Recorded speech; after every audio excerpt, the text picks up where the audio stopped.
After entering the novel, the villain led me astray. Zhao Huiwei looked at the sharp knife across her head in horror, feeling desperate. Is it that serious? Do you think you are serious? Is it just because I scolded you for a whole day and night, and you sent me into this broken book? So excessive?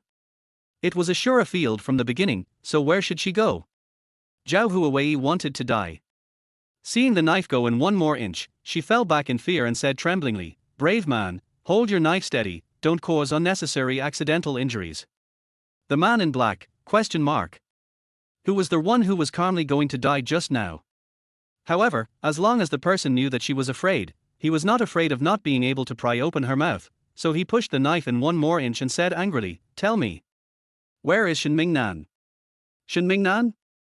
Zhao Huiwei was stunned for a moment, and then remembered that at the beginning of the original book, the little village girl Zhao Huiwei accidentally saved the original villain Shen Mingnan.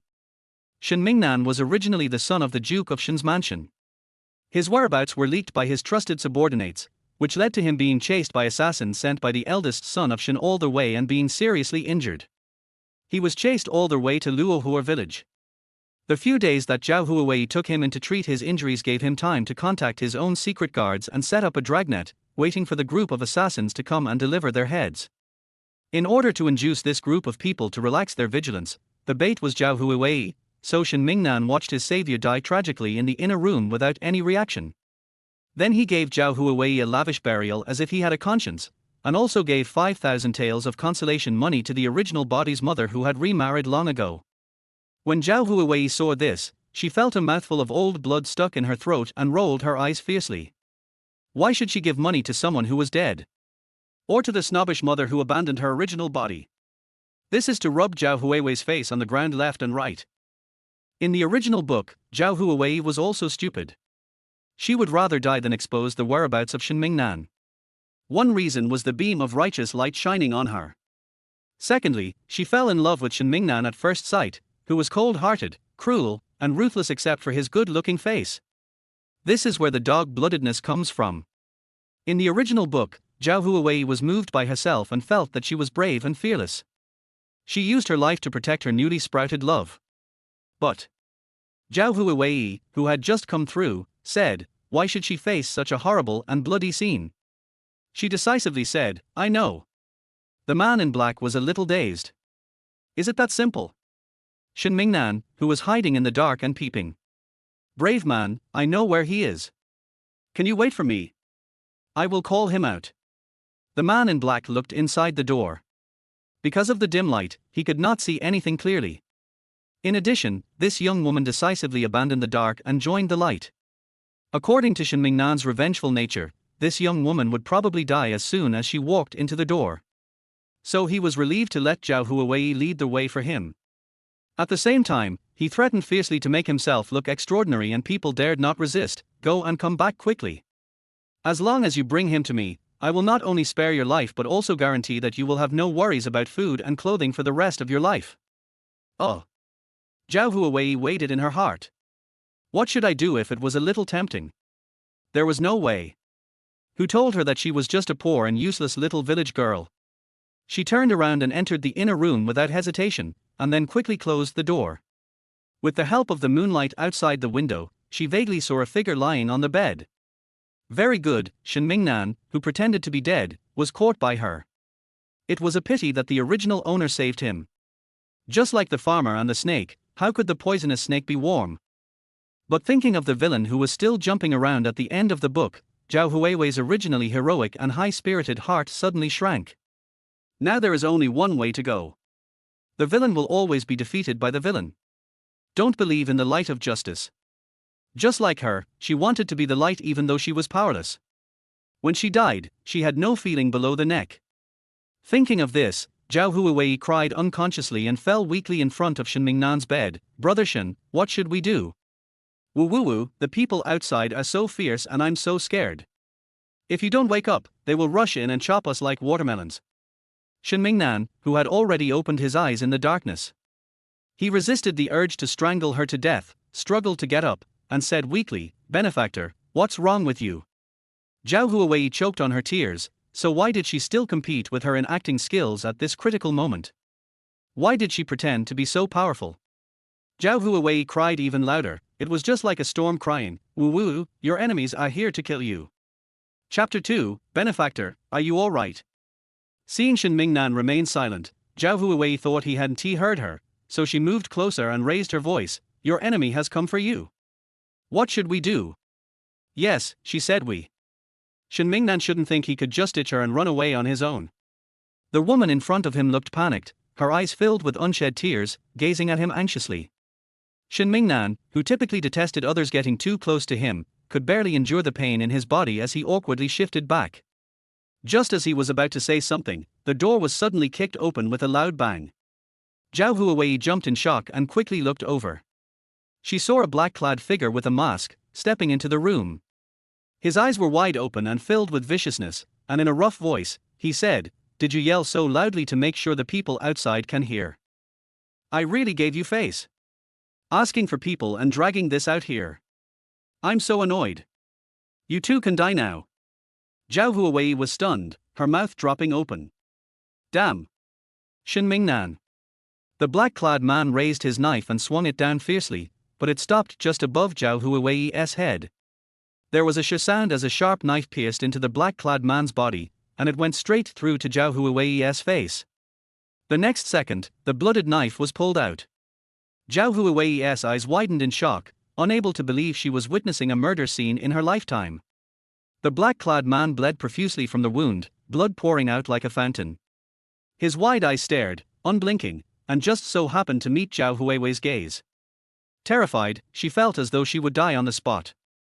After the shock, fear, and witnessing the murder, Zhao Huiwei fainted by the bed, just as expected. The scene fell into a deathly silence. And surprisingly, the two bodies lying on the floor seemed almost harmonious. Yang Yuan, walking lightly, stepped over the black-clad body and casually pulled Zhao Huiwei, who was lying next to the bed, to one side. He then respectfully asked the person on the bed, "Master, are you alright?" Shen Mingnan shook his head, his gaze heavy as he looked at the fainted Zhao Huiwei. Following Shen Mingnan's gaze, Yang Yuan noticed Zhao Huiwei once again. A cold glint flashed in his eyes. He had forgotten that this woman had just tried to hand over his master. His eyes narrowed slightly. "Master, this woman, if she..." He made a gesture across his throat. Although Shen Mingnan felt disgusted, he endured it with the upbringing of a noble family, shaking his head. No, she might still be useful. He glanced out the window at the darkening sky and let out a cold laugh. With this much noise, Shen Shuyu's spies won't make a move. In Beijing, Chen Yu secretly sent 3 waves of assassins to try to kill me. This plan is delayed. I'll stay here to recuperate. If they come again, we'll eliminate them all according to the original plan. If they don't come, once I recover, I'll take everything back. After speaking, Shen Mingnan felt a sharp pain in his chest and waved weakly. You go back first. Tell Yu Huai and the others not to act rashly. Yang Yuan hesitated for a moment before respectfully cupping his hands. Yes. Wait. First, throw the body into the mountain behind and feed it to the wolves, then clean up the bloodstains before leaving. Understood. Yang Yuan bent over to drag the black-clad body away, then glanced at Zhao Huiwei, before turning his gaze to his master. What about her? Shen Mingnan had already laid back on the bed and didn't even spare a glance in their direction. He spoke faintly, "Let her lie there. It won't cause any trouble." Yang Yuan. What else could Yang Yuan say? He could only finish what Shen Mingnan had ordered, leaving Zhao Huiwei to lie there like a corpse. Zhao Huiwei had a nightmare the entire night. She dreamt that she was being chased by countless black-clad men. Her little short legs were about to break from running, but she still fell into their hands. Sobbing, she was thrown onto a cold chopping board, the pain from lying on it making her bones ache. Feeling cold in her body and heart, Zhao Huiwei cried uncontrollably as the black-clad men grinned and approached her, ready to strike. The terror was so real that she jolted awake, sitting upright in bed. The sky outside had started to brighten, and her wildly beating heart finally calmed down. Thankfully, it was just a dream. She glanced around, seeing the same shabby brick house, with peeling walls showing the reddish-brown bricks underneath. This place. Zhao Huiwei, who had been relieved it was just a dream, suddenly felt her face fall. This isn't a dream at all. This is the nightmare. She looked at her position great, she was still lying on the cold floor, not having moved a single inch. No wonder her dream involved chopping boards and bone-crushing pain. Lying here the entire night, how could it not hurt? The black-clad man's body was gone, and she had no idea what happened after that. Benefactor, are you all right? Zhao Huiwei, lost in her thoughts, suddenly heard this cold, clear voice, which startled her so much that she hit her head against the bed's edge with a loud thud.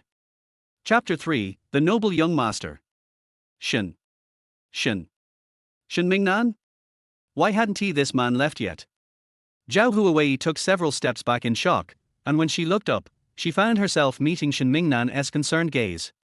But wait, according to the original plot, after Zhao Huiwei died, Shen Mingnan should be left that very night for the capital.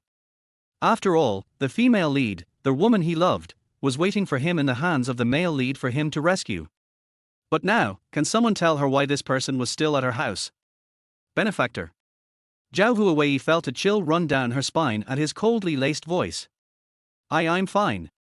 She glanced at the sky outside, which had already brightened, and hurriedly added, I'll go make breakfast for you. With that, she practically scrambled out of the room. Shen Mingnan. Why the sudden shift in behavior? He remembered just a few days ago, Zhao Huiwei had looked at him with shy, timid eyes, which made him feel disgusted.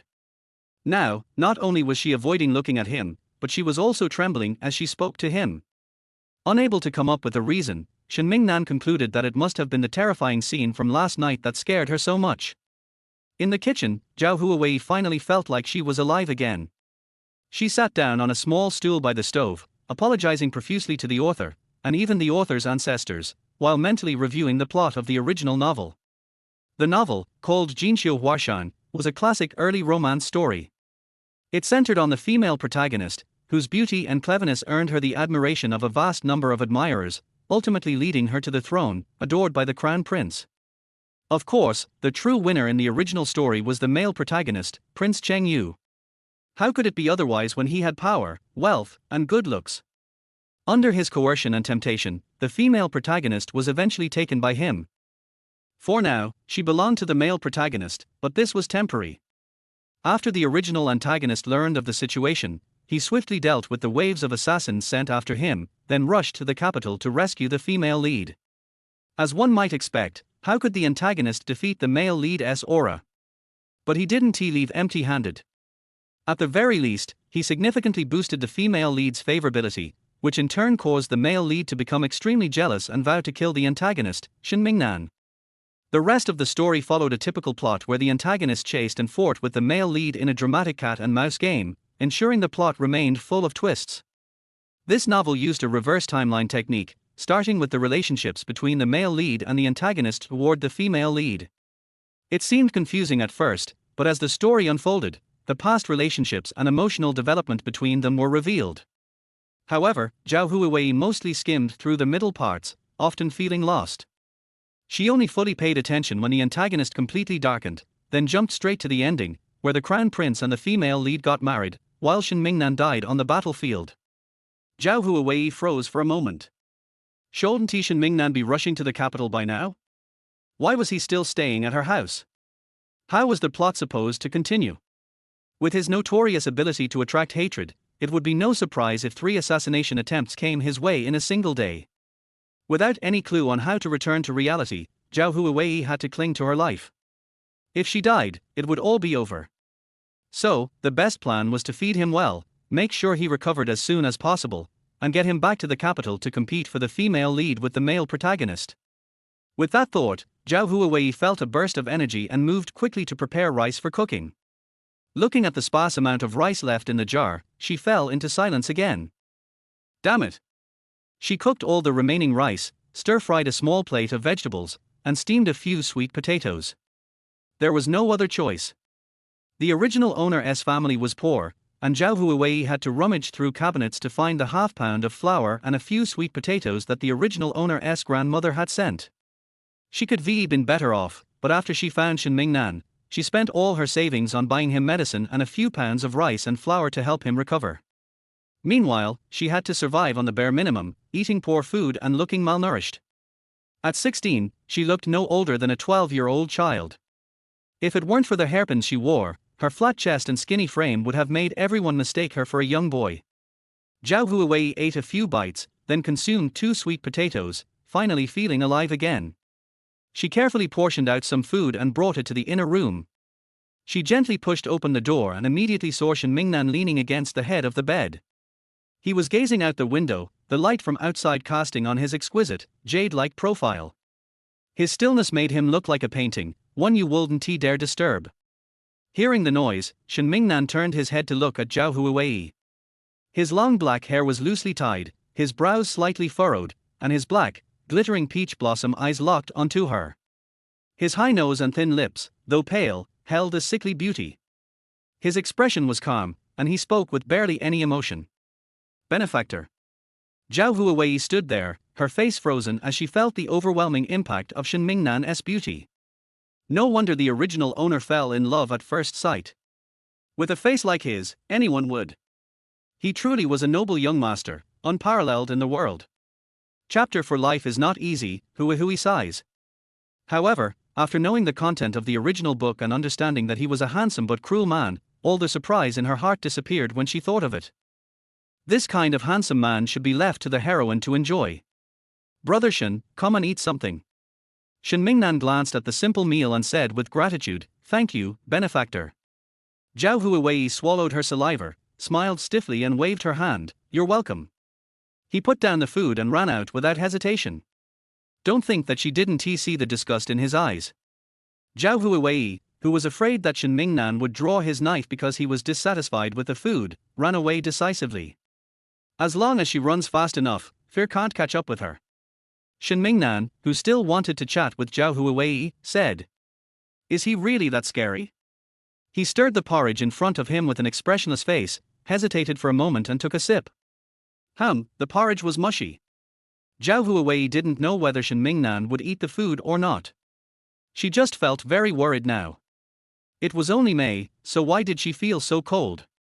Oh, so it's because of the poor family background. The original owner's family was very poor, really poor. The original owner's father was the only scholar in Luohua village and also the private school teacher in the village. The original owner was also happy. Although her family was not very wealthy, her parents were loving and the family was harmonious, so she grew up in love. Until 6 years ago, her father died in an accident, which was a bolt from the blue for Zhao Huiwei, who once lived a happy life.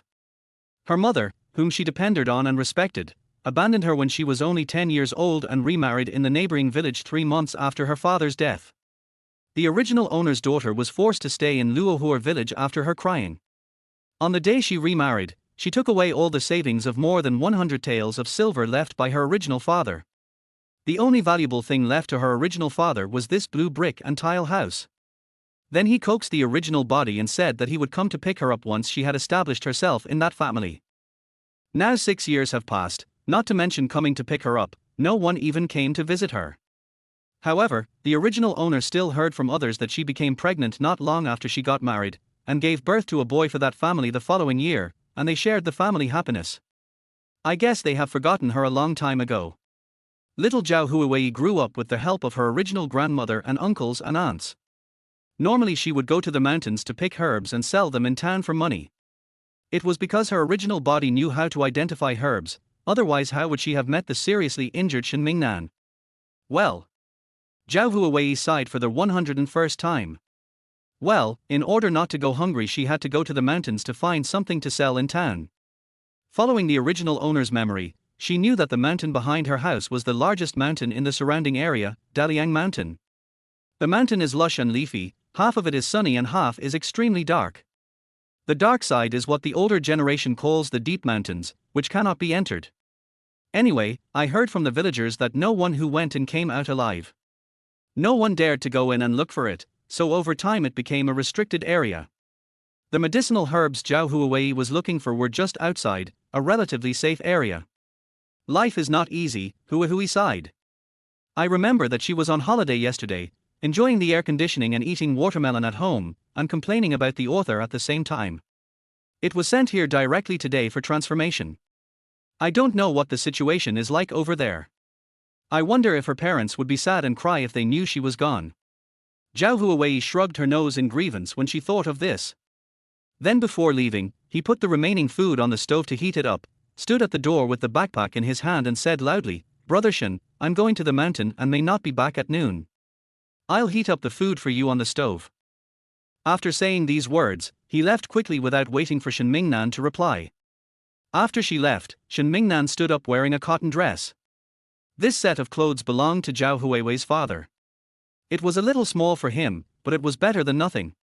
Although Zhao Huiwei repeatedly assured that no one had ever worn this set of clothes, Shen Mingnan still disliked it. However, he had to make do with it as it was not appropriate for him to reveal his identity now. What surprised Shen Mingnan was that Zhao Huiwei, the person who used to want to be in front of him 12 hours a day, suddenly became afraid of him. Before he could figure it out, he heard a noise, and the sound was getting closer and closer until it entered Zhao Huiwei's yard. Chapter 5, Broken Engagement. Zhao Huiwei climbed up the mountain under the scorching sun with high morale. She was so excited just thinking that she would have money after collecting herbs, and that she could buy delicious food with the money and wouldn't have to go hungry. A woman came towards them, carrying a bunch of uprooted weeds in her backpack.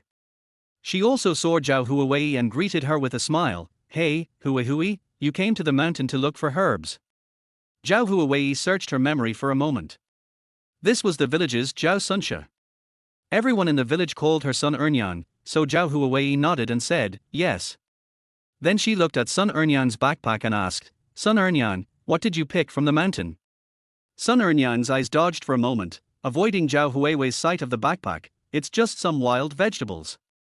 Gauden's father is waiting for me to go back and cook. I'll leave first." Zhao Huiwei was stunned for a moment. Sun Ernyan obviously didn't want her to know, so she left in a hurry. It's really confusing, how could she still be thinking about those weeds? When they really arrived at the place, Zhao Huiwei had a gloomy face and was in tears. Is it too late for her to think about it now? What Sun Ernyan has is not weeds at all, it is clearly medicinal herbs, with a layer of weeds spread on top as camouflage. It's speechless to say, Zhao Huiwei's kindness has spread to all the villages around. Take identifying medicinal herbs for example. She studied the books of her late father and found a medical book among them. She recognized several herbs in the book after just a few glances. She never concealed the fact that she came here to collect herbs to make money, which led to villagers, young and old, men, women, and children coming to her to learn how to identify herbs. When others asked, the original owner taught, just like that, "Where are the herbs in this area? This area has been completely plucked out, and it looks completely bare at first glance." Seeing that there was nothing to pick, Zhao Huiwei felt hopeless and looked for a shady place to cool off. The warm sun made people drowsy, and Zhao Huiwei fell asleep on the mountain. Until Hui. Something bad has happened. Wake up.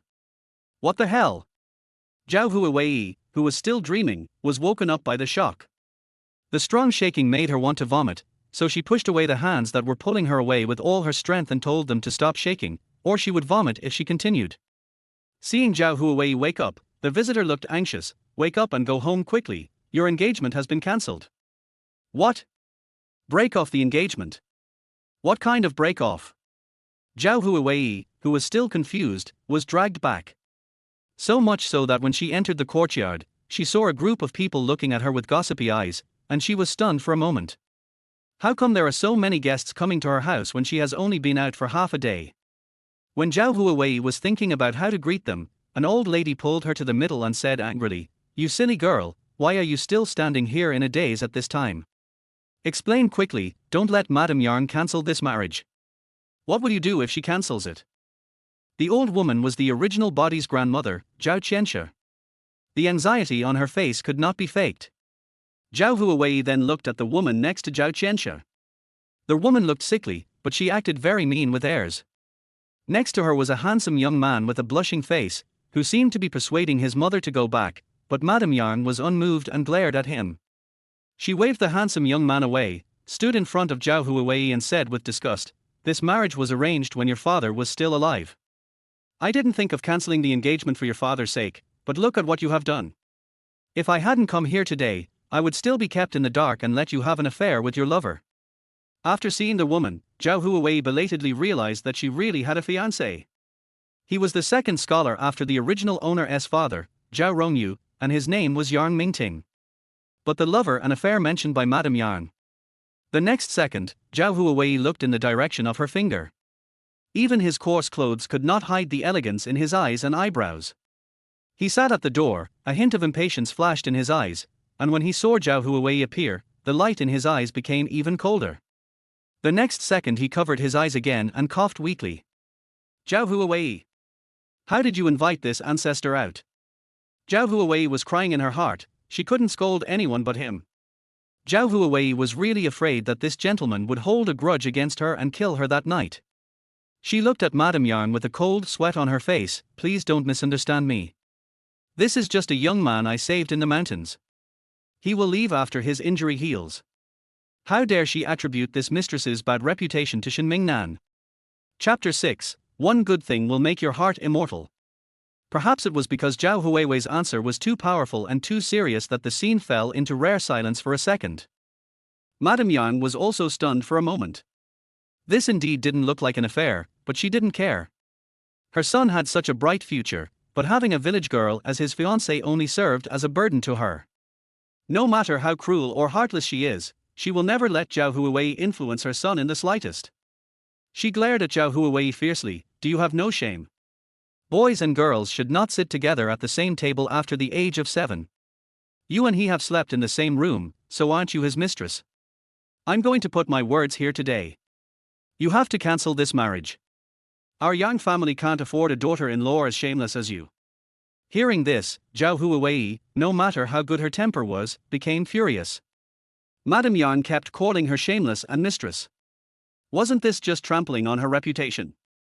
Although she didn't really care about these things, it didn't mean that she would lose face and let her step on it like that. Her face turned cold, and her clear-cut eyes seemed to reflect the ugliness in the hearts of these people.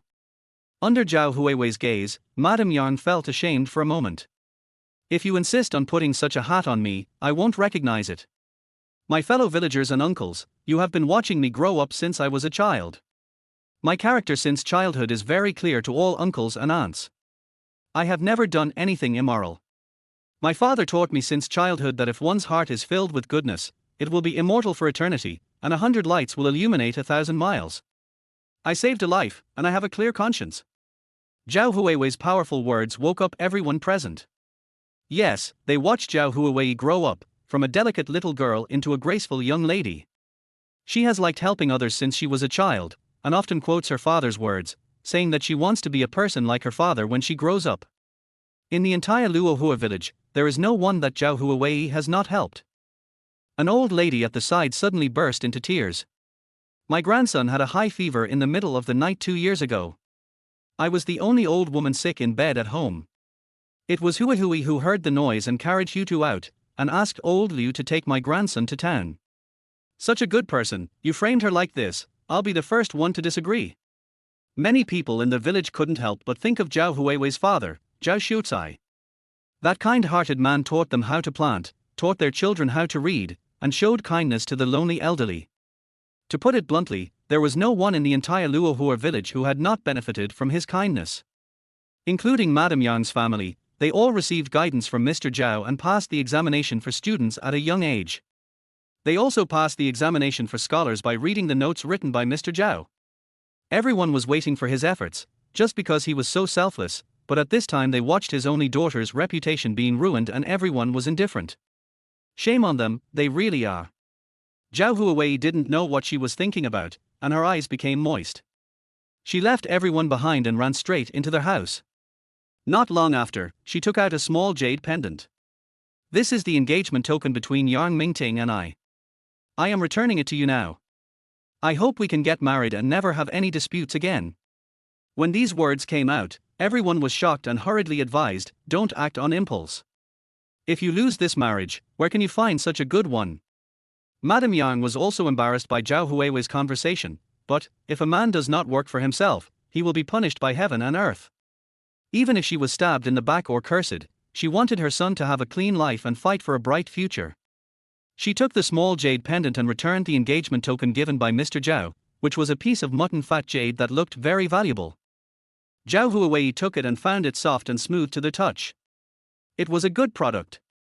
The token has been returned. I hope you won't regret it in the future. Madame Yang left after saying such a confusing sentence. Zhao Huiwei could only laugh it off. Maybe she wanted to say something harsh to save face because she was humiliated. Hey, mother. The handsome young man watched his mother leave without looking back and became so anxious that his face turned red and his neck became thick. He looked at Zhao Huiwei again, his face full of apology. Sister Huiwei, don't take it to heart, my mother, she was just too anxious, don't worry, I will give you an explanation. After saying that, he hurriedly chased after Madame Yang. You are confused. How can you be so confused? If you insist on not giving up on this marriage, I'm sure Madame Yang won't dare to say anything more.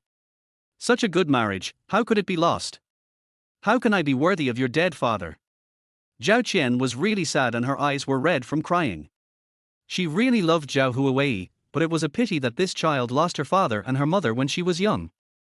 Unfortunately, the girl was very stubborn and insisted on staying in her father's house. She refused to move with her to the old house, saying that there was her father's scent and traces here. When a person dies, it is like a light being extinguished. There is no trace left but the thought buried in the heart. Chapter 7 Benefactor, Don't be sad. Zhao Huiwei felt overwhelmed when she heard her crying, so she had to pretend to be distraught and went back to their house. Shen Mingnan, who was sitting outside watching the show, entered the inner room at some point. Zhao Huiwei did not pay any attention to him, but instead looked at Yu with shining eyes.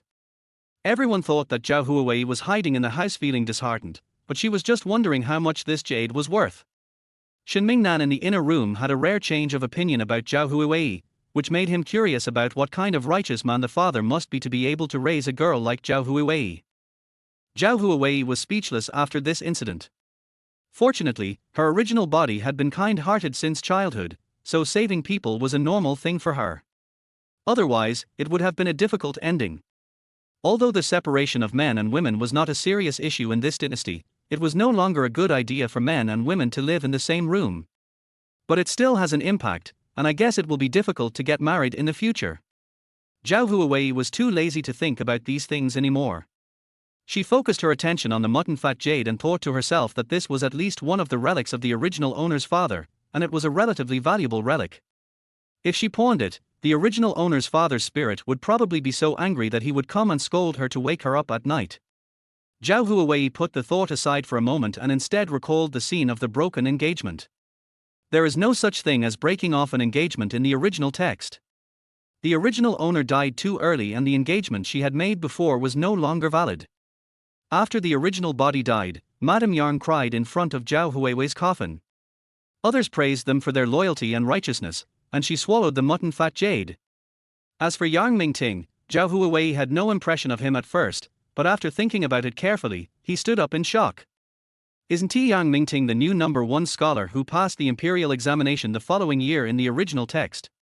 She broke off the engagement with the new #1 scholar.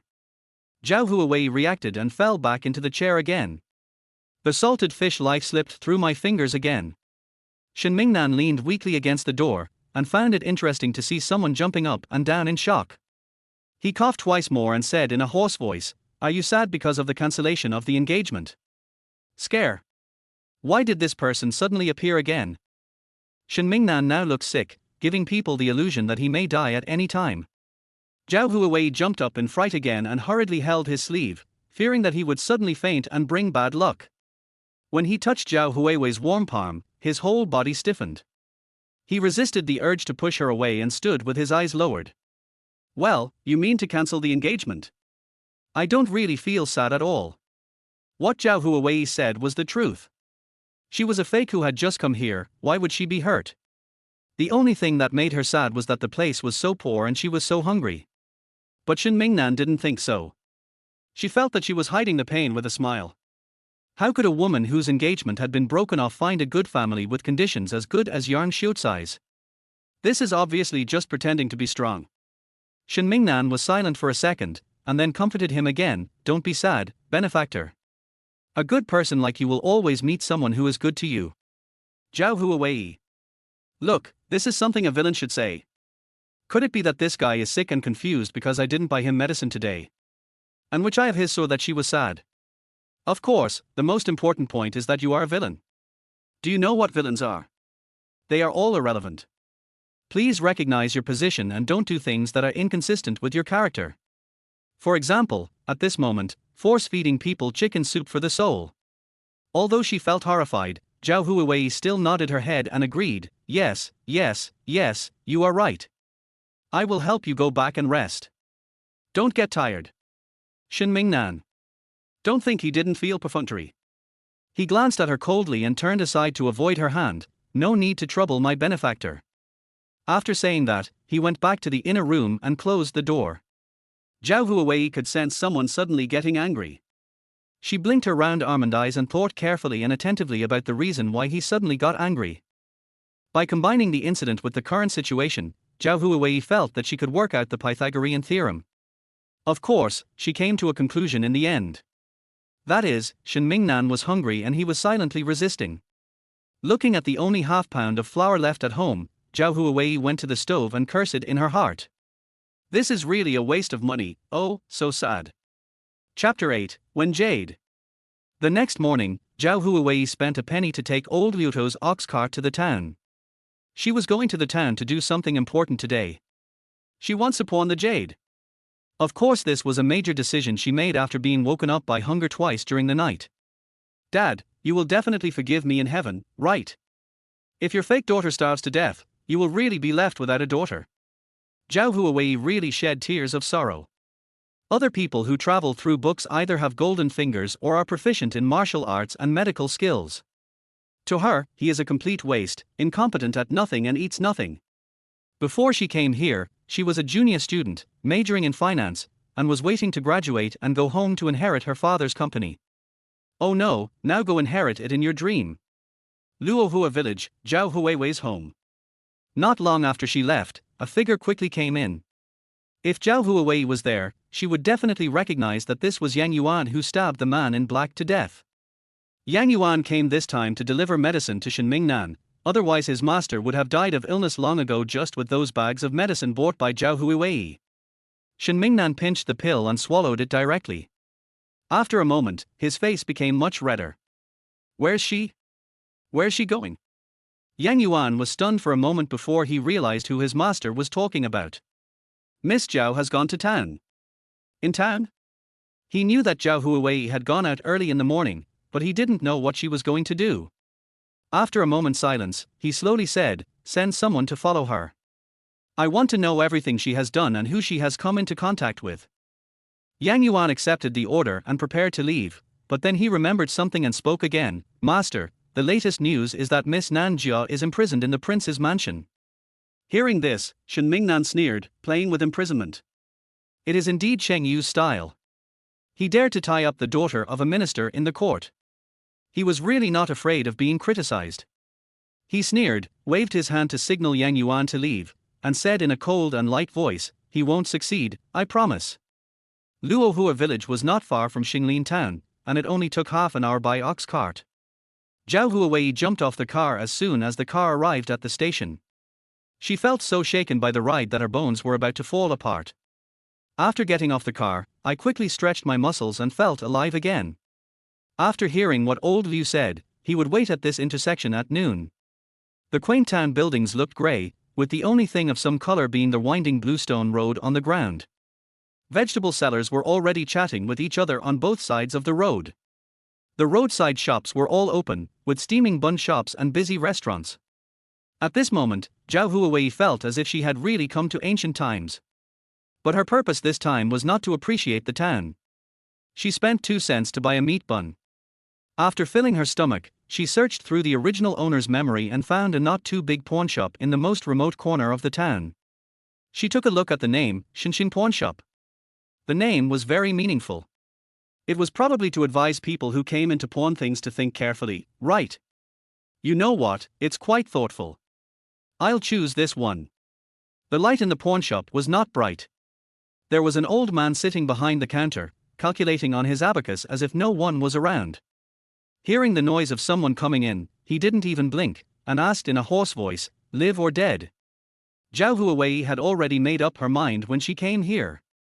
Because this was the engagement token returned by Madame Yarn, she felt really disgusted when looking at it, so she decided to pawn it and not come back to redeem the jade. Zhao Huiwei said calmly, "Death. I said to myself, Dad, this piece is not good. I will get you a better one later." Hearing the word death, the old man raised his head. He looked at the mutton fat jade and found it was a top-grade jade. 300 taels, is it worth it? After giving a number, the old man continued to fiddle with his abacus. Zhao Huiwei quickly made a calculation in her mind, which was enough for her to relax for a while. When? The old man nodded and wrote a certificate. Zhao Huiwei recognized the traditional Chinese characters by guessing. It probably meant to confirm that the item would be pawned after death, and future sales would have nothing to do with the seller. It was no big deal, so Zhao Huiwei pressed her fingerprints. Seeing the old man getting up to get the silver, Zhao Huiwei said quickly, "I want 10 taels of silver, and the rest will be exchanged for banknotes." After walking out with the money, Zhao Huiwei looked friendly and amiable in everything she did. Zhao Huiwei bought dozens of kilograms of rice and noodles, weighed 5 kilograms of fat meat to prepare for oil extraction, and bought a lot of seasonings. Everything she eats recently tastes bland. Finally, they went to the clinic and described Shen Mingnan's condition. It cost 5 taels of silver just to get the medicine. When getting the medicine, Zhao Huiwei was cursing all the way. Not only is he a glutton but is also a spendthrift. However, whenever she thought about Shen Mingnan leaving after he recovered from his injuries, she felt that life was worth it. Chapter 9. Nothing more than that. Because Zhao Huiwei bought so many things, when the waiters from various stores delivered them, old Liu's ox cart was filled to the brim. Zhao Huiwei discussed it with old Liu and decided to pay 10 cents to rent the ox cart and set off immediately. Old Liu also agreed, but he only accepted 7 cents from Zhao Huiwei. Zhao Huiwei's house was built in a remote location, so she didn't meet many people when she entered the village. When she got home, Zhao Huiwei paid the fare and started moving her things into their house.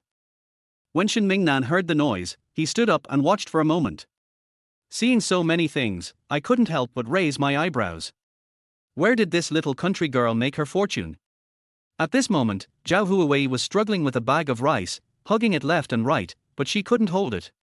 While Zhao Huiwei was still worrying, a shadow fell on her head, and a slender, white, and bony hand easily lifted the bag of rice. Zhao Huiwei looked up and saw Shen Mingnan's weak and pale handsome face. "My benefactor, I'll help you carry it." Zhao Huiwei saw that he looked so weak, and she really didn't expect him to be so strong. Although it was good that someone helped her, but Zhao Huiwei was a little hesitant, with a little more concern in her eyes. "Are you okay with your injury? Why don't you go back and rest and I'll take care of it?" Zhao Huiwei was worried that he would show off his strength. After all, she had seen the knife wounds on his body. What if the wound broke open while lifting a heavy object and she fainted on the spot? She felt exhausted just thinking about having to carry Mi and hold him at the same time. Shen Mingnan's usually gentle peach blossom eyes darkened. Zhao Huiwei, who was very good at observing people's expressions, tactfully let go of the rice bag and dared not say anything more.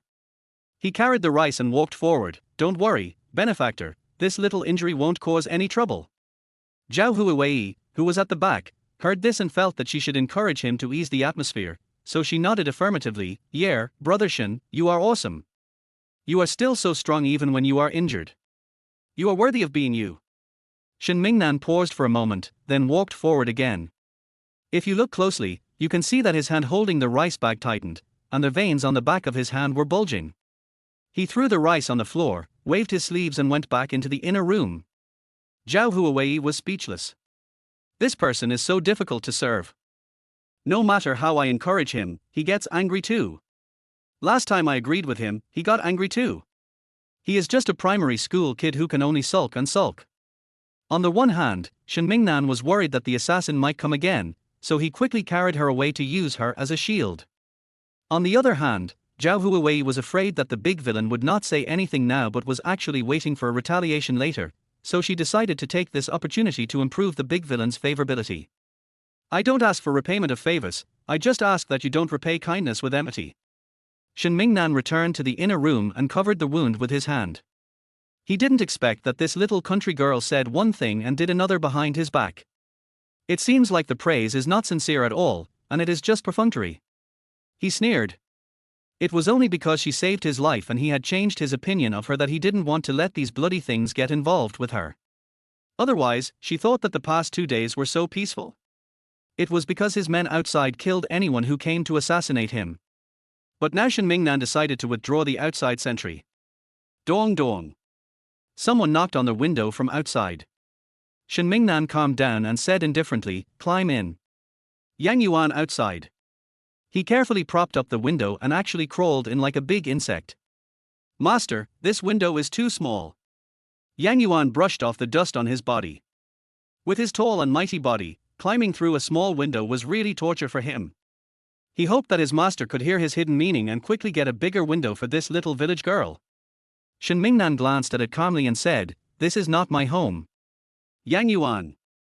Well, his master's subconscious intention is not to change. Chapter 10. I spent money to buy her engagement token. "Master, look what this is," Yang Yuan said as he showed the thing in his hand like a treasure. Shen Mingnan leaned against the head of the bed, took a look, and reached out to take it. "Why does this thing look a little familiar? Didn't you ask your subordinates to send someone to follow her today? We found that she went into Mr. Ju's pawn shop and she pawned this piece of jade." Then he added, "It's better to die." Shen Mingnan. No wonder it looks familiar, isn't this the engagement token between her and Mr. Yan? No wonder I'm rich today, so this is how it works. But, what does this have to do with him? Shen Mingnan instantly became impatient. "Let her be hers, why are you taking her things?" Yang Yuan was confused for a moment. "Huh? Don't you want to know everything you say? That's why I took it back from Mr. Ju." Shen Mingnan couldn't help but squeeze the mutton fat jade with more force. He took a deep breath and asked, "How much did you get for pawning it?" 300 taels. Shen Mingnan. "Great, I paid for her engagement token. It's a huge loss." Shen Mingnan looked at the window expressionlessly and said, "Climb out." Yang Yuan scratched his head. "Yes. After you get out, notify them to withdraw the outside sentries." "Master, this is not good. What about your safety then?" Shen Mingnan was calm and composed. "I have my own plans."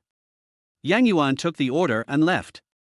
Shen Mingnan rubbed the mutton fat jade, not knowing what he was thinking.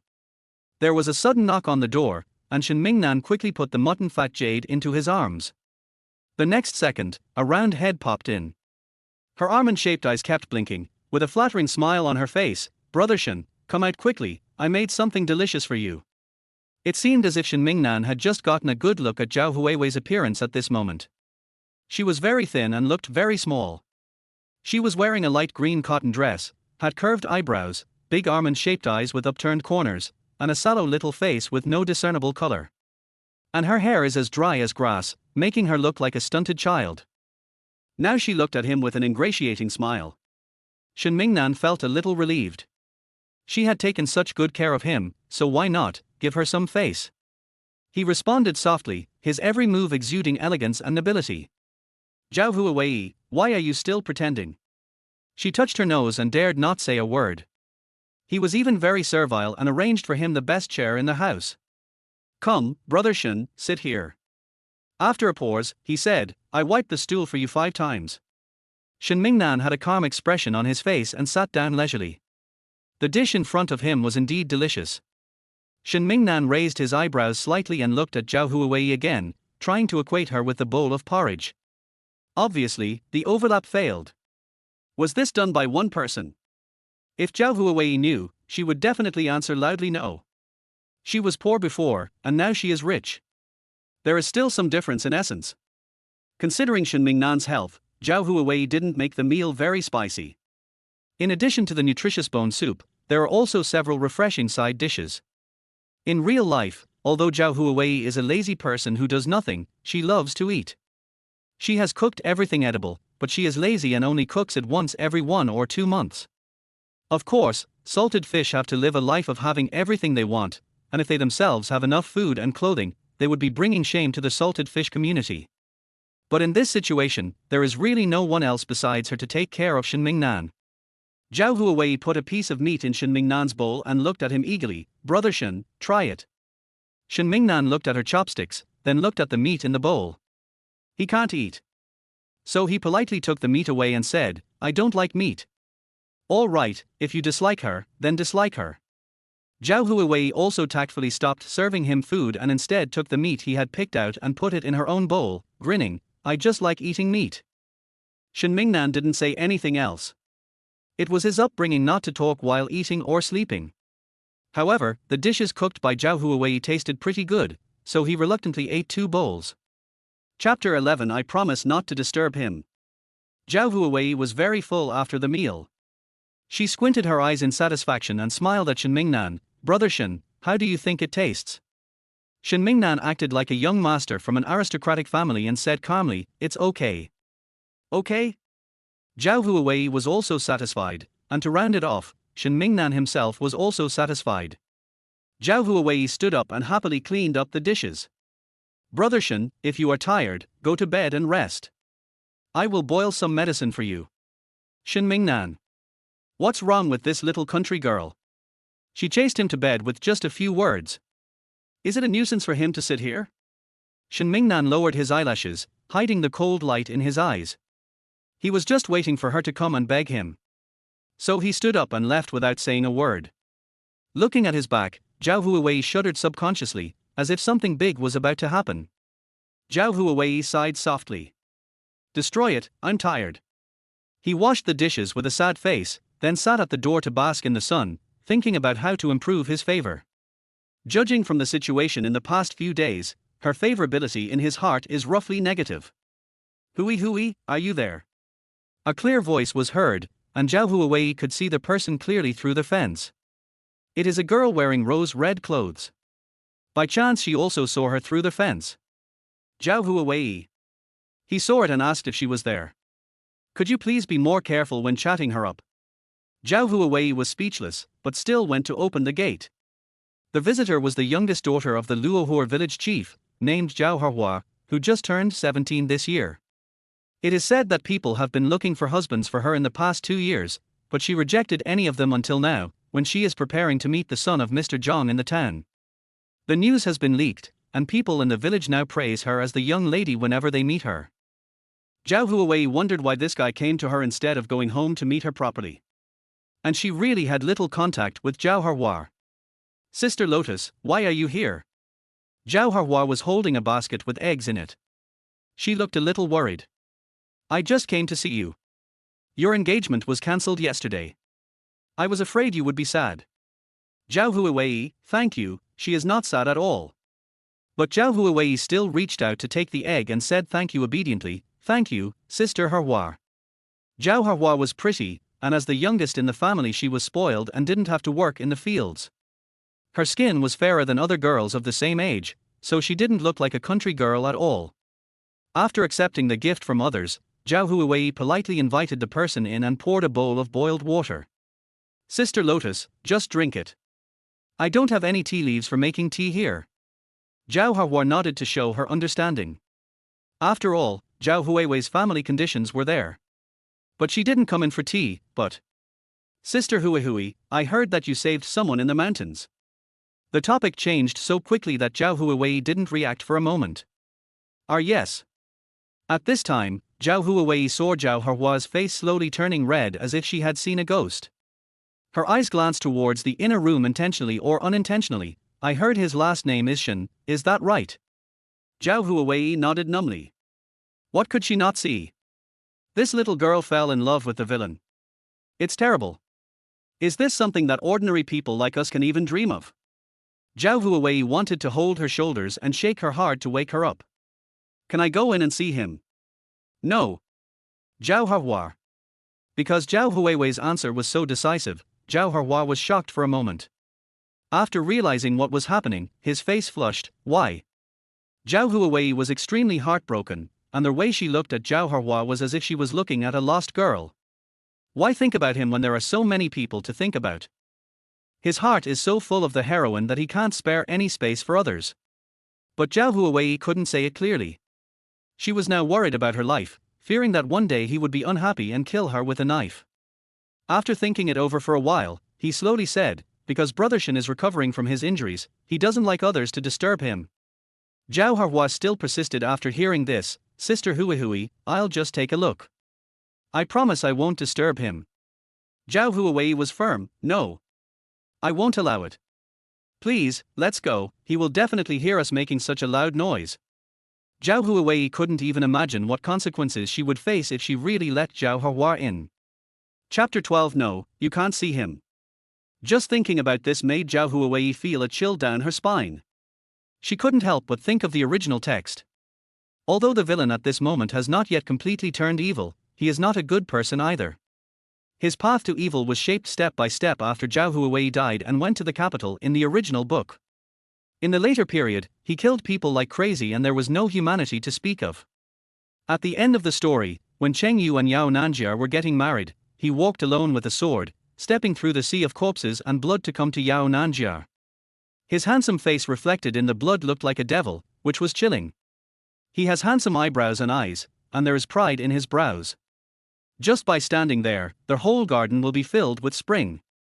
He stared at Yao Nanjia's face and whispered, "This is the last time." After saying this, he turned and left, rushed to the battlefield, and finally died in battle. Zhao Huiwei sighed in her heart, watching her beloved woman being with the hero, but in the end she became disheartened and chose to die on the battlefield. Tell me, how can you win the heart of such a devoted male second lead? Zhao Huiwei looked at Zhao Huiwei with a look of disapproval. However, Zhao Huiwei didn't think so. She remembered coming to watch the fun yesterday. Even though the man was wearing coarse cloth, he couldn't hide the elegance in his eyes and eyebrows. She had never seen such a handsome man before. At first sight, she fell for him and couldn't help herself. Zhao Huiwei's obstruction made her feel a thorn in her heart. She must have fallen in love with him, as she was engaged to Mr. Yang and was also entangled with Brother Shen. She had never seen anyone so shameless. Zhao Huiwei suppressed her dissatisfaction and her eyes turned red. I'm very worried about Brother Shen. Can you let me take a look? Zhao Huiwei's face was stunned. It had only been a short while and Brother Shen had already called her?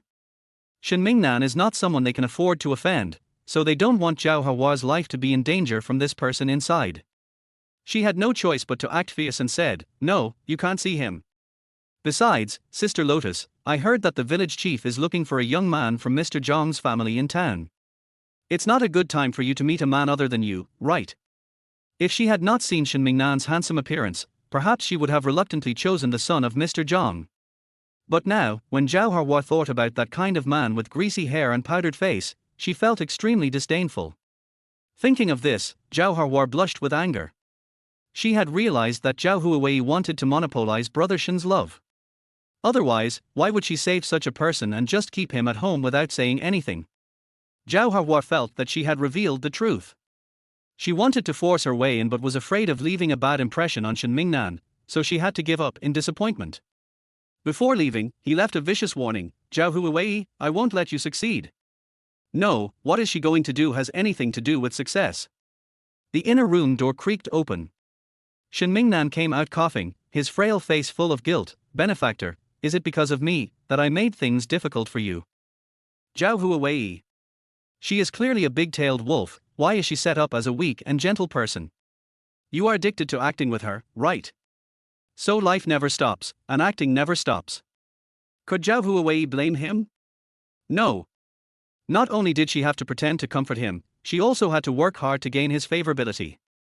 So, Zhao Huiwei shook her head and comforted him. "Brother Shen, what are you talking about?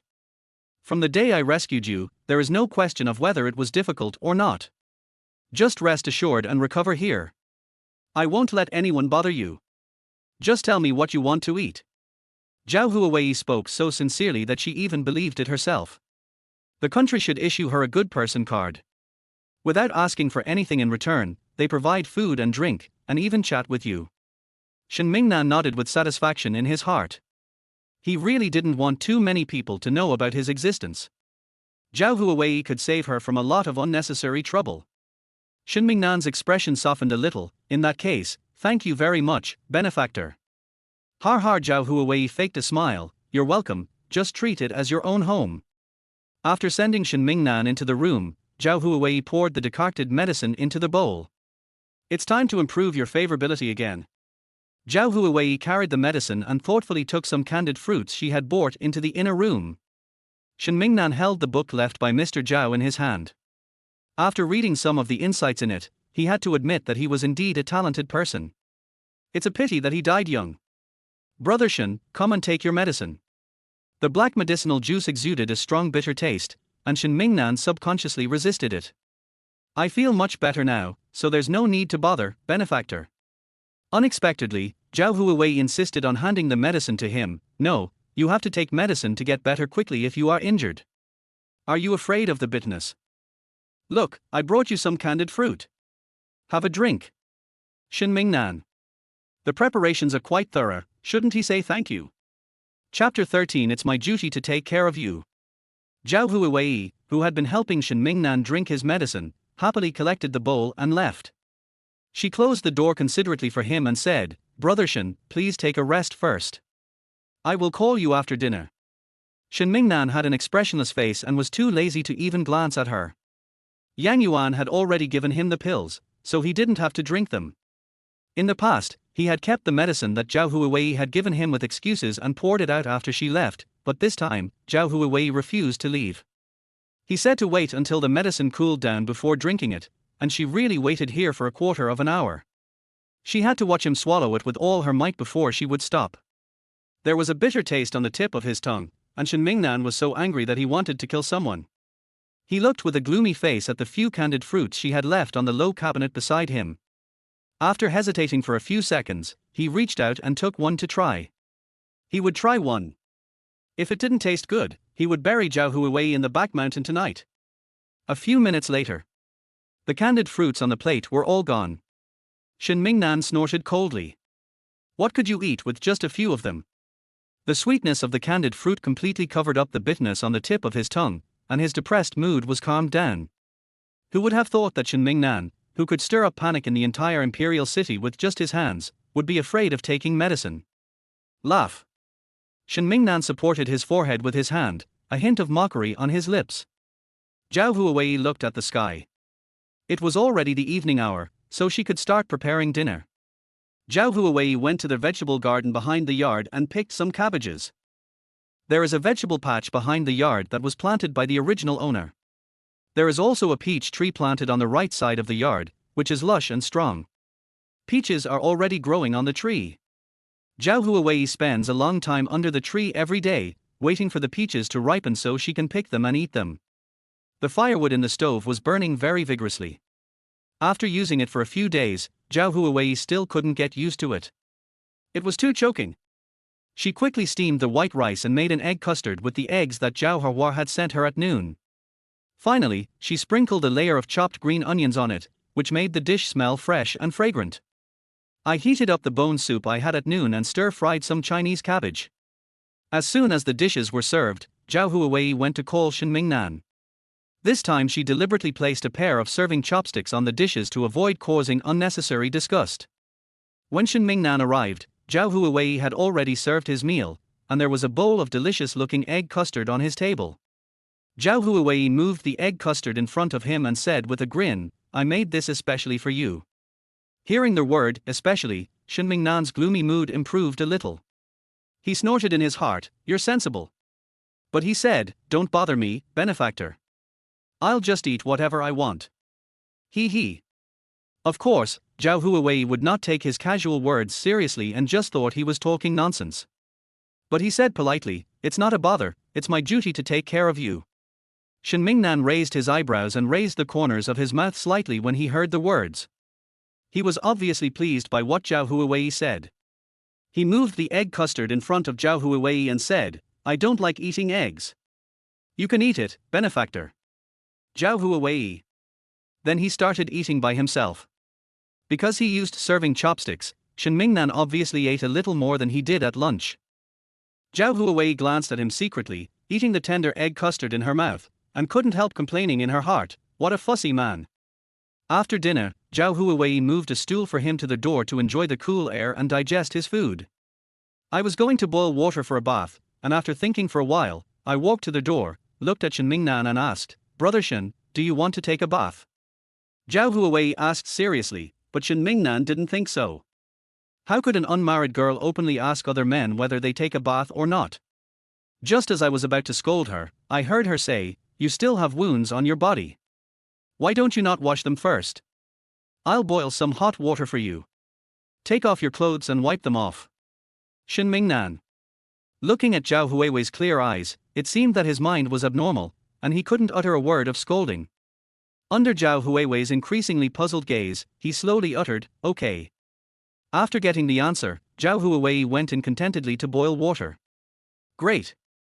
It's another day of successfully gaining favorability points. She has been so good to him, it would be unreasonable if he wasn't more or less touched. Chapter 14. Then I leave? In order to appear to give priority to her, she painfully gave him the first pot of bath water she had boiled. She even considerately adjusted the water temperature for him. Zhao Huiwei opened the shower room curtain and saw Shen Mingnan, who was forced to stand outside. She blinked her almond-shaped eyes and said seriously, "The water temperature has been adjusted. There is a set of clean clothes for you. They are my father's. You can wear them for now. I will buy you 2 new sets tomorrow."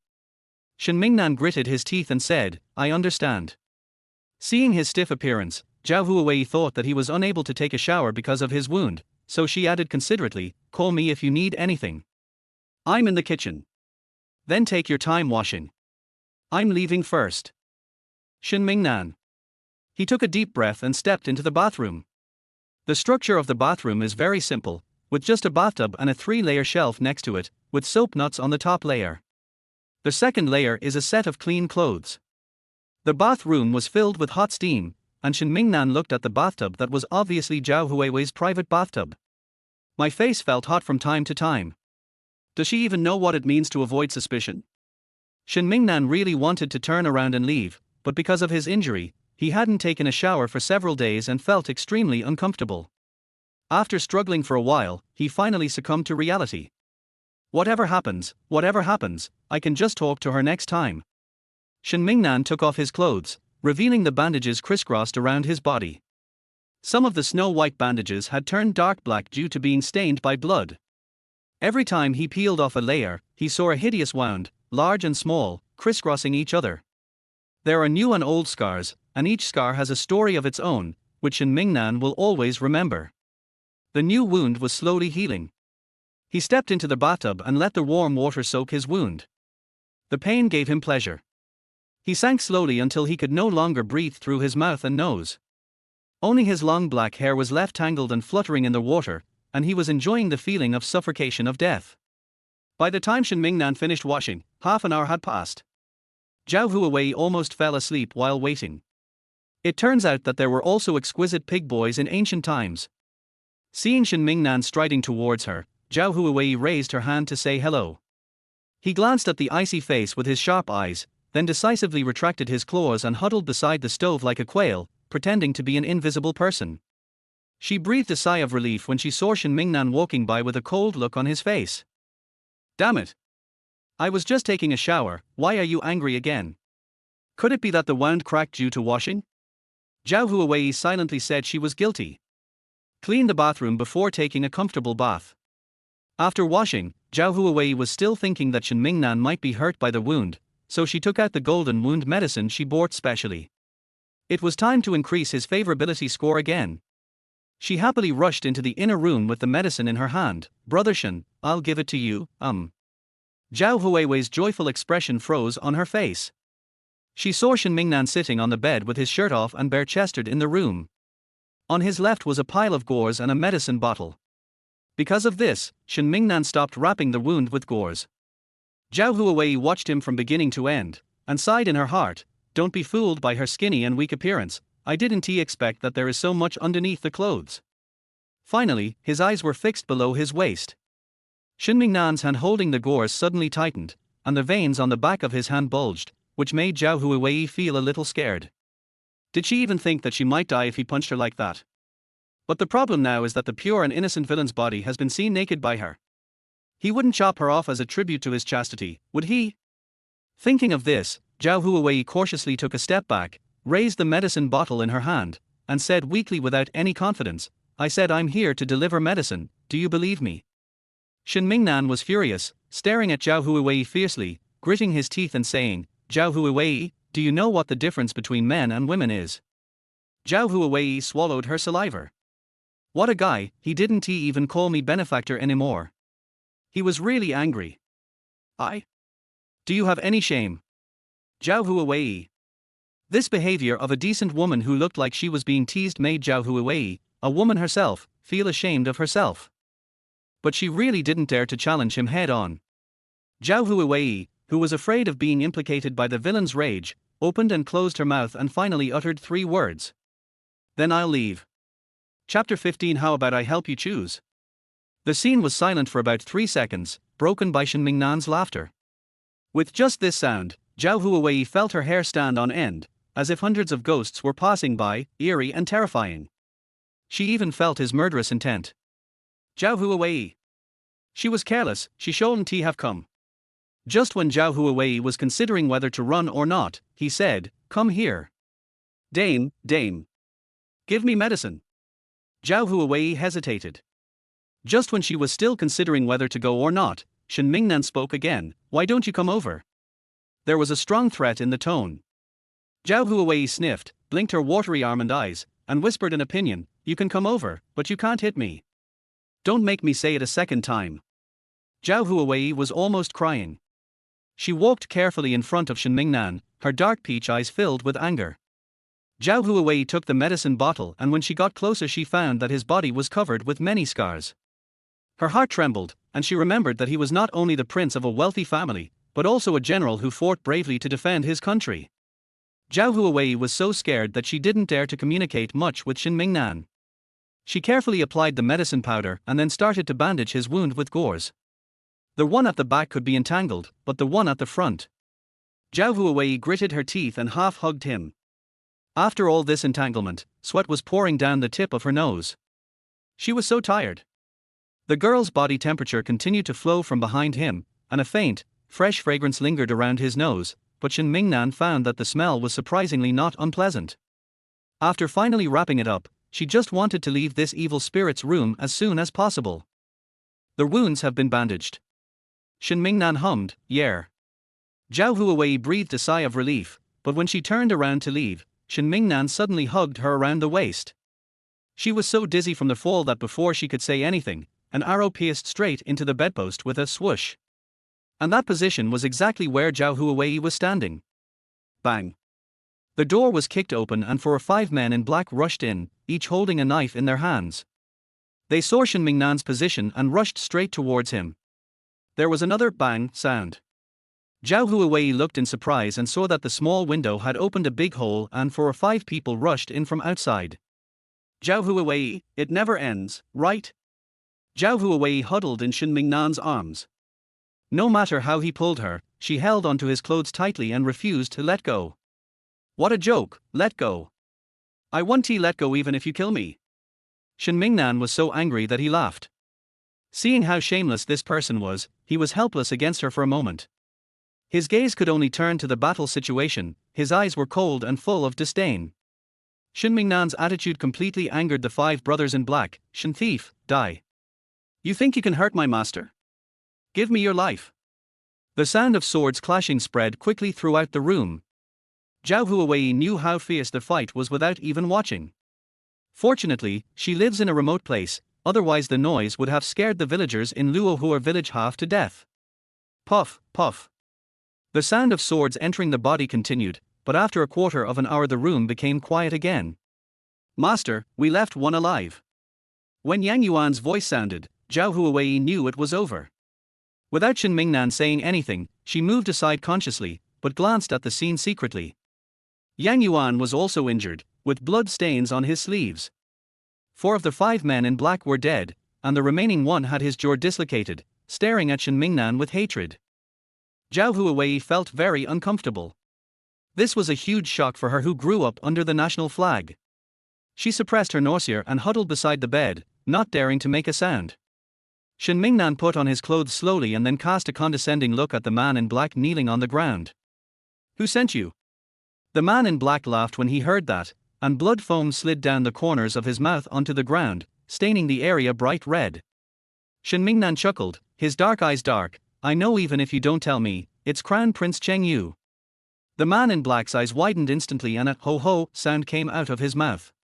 "Don't be so quick to deny it." Shen Mingnan stood up and squatted in front of him. His slender white hands grabbed his throat, and he slowly lifted him up with one hand before slowly saying, "You should think about how you want to die first." Seeing that the man in black was speechless after his jaw was removed, Shen Mingnan kindly said, "How about I help you choose?" Chapter 16, Thoughts Sent to the Moon. Click. There was a sound of a neck breaking, and the man in black soon died. His neck hung limply. Shen Mingnan let go and the body fell to the ground like a boneless corpse. He took the handkerchief handed to him by Yang Yuan and wiped his fingers carefully one by one. Then he turned his gaze to Zhao Huiwei, who was shaking like a sieve on the bed, and smiled maliciously. "My benefactor, it's my turn to save you this time. Look, everyone who wanted to hurt you is dead, so benefactor, don't be afraid." Is she afraid of the man in black? She is obviously afraid of him. He cruelly broke the man's neck in front of her, forcing her to watch their death with evil taste. Zhao Huiwei's face turned pale and she was speechless. "My benefactor, don't you have anything to say to me?" When the word benefactor came out of his mouth again, it sounded like a ghost from the underworld coming to claim his life. Zhao Huiwei tried to force herself to laugh but couldn't. In the end, she uttered two words stupidly, "Thank you." Shen Mingnan was stunned, then suddenly burst into laughter. He hooked Zhao Huiwei's chin with his white fingers, forcing her to look into his eyes, but there was no smile in his tone. "My benefactor is so funny, I don't want you to die." Zhao Huiwei was shocked. She had done so much, but she still couldn't escape death. As if he knew what Zhao Huiwei was thinking, Shen Mingnan immediately said, "Don't worry, benefactor, I won't let you die. My life is temporarily saved. Today's incident has frightened my benefactor again. I have to confess something." Zhao Huiwei widened her eyes. Here it comes, it's time to show her ID card." Sure enough, the next second Shen Mingnan said, "I am Shen Mingnan, the prince of the Shen Guogong mansion in the capital. I was hunted by my enemies and ended up here. Fortunately, I was rescued by my benefactor." Although Zhao Huiwei already knew his identity, she still had to pretend to be shocked at this moment. There were 3 parts of shock, 3 parts of panic, 3 parts of helplessness, and 1 part of fear in her eyes. A perfect pie chart was divided into exact pieces by her. Zhao Huiwei quickly climbed up from the bed and knelt on the ground with a plop. "Shindiye. Oh, no, please forgive me, master. I have offended you in the past few days. I hope you can forgive me." Hearing the respect unconsciously added to Zhao Huiwei's tone, even stopping calling him brother Shen Mingnan sneered in his heart. He was very satisfied with this result. It was true that releasing one's true nature would make one happy. I hope Zhao Huiwei won't dare to act rashly in front of him again. Looking past Zhao Huiwei, Shen Mingnan lazily lay on the bed. "My benefactor, please don't kneel down. I still need you to take care of my injuries." Zhao Huiwei stood up speechlessly, a smile forming on the corner of her mouth. "It's my duty to take care of you. Don't worry, benefactor. I will definitely reward you handsomely once my injuries are healed." Hearing this, Zhao Huiwei instantly perked up. Was it the 5,000 taels for her remarried mother? She didn't know where the current plot was heading, but who cares? Zhao Huiwei is not dead now, the 5,000 taels can only be hers. Thinking of this, Zhao Huiwei's fear faded a little. With these 5,000 taels, it was enough for her to live a lazy life in Luohua village for the rest of her life, so she had to take good care of Shen Mingnan until he recovered from his injury and left here. Thinking of this, Zhao Huiwei instantly felt much more relaxed physically and mentally, and her tone became much more cheerful. "Sir, it's getting late, you should go to bed early." After saying that, he turned around and walked out of the inner room.